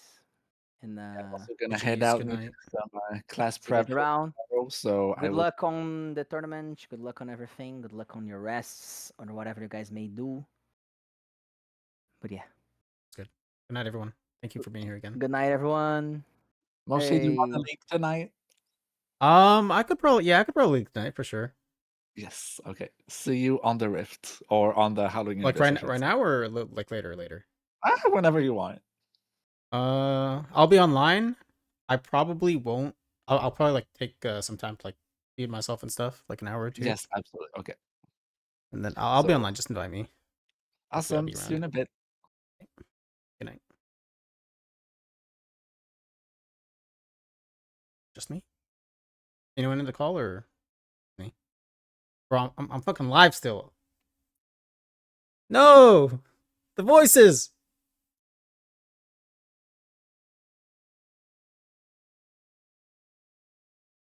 Don't laugh. Don't laugh. Don't laugh. Don't laugh. I didn't want to be rude. I didn't want to be rude. I didn't want to be rude. I didn't want to leave with one of you guys still here. So I was like bouncing between my live to my portrait. I got confused. There were 2 squares. There were 2 squares and only one person. I was confused, okay?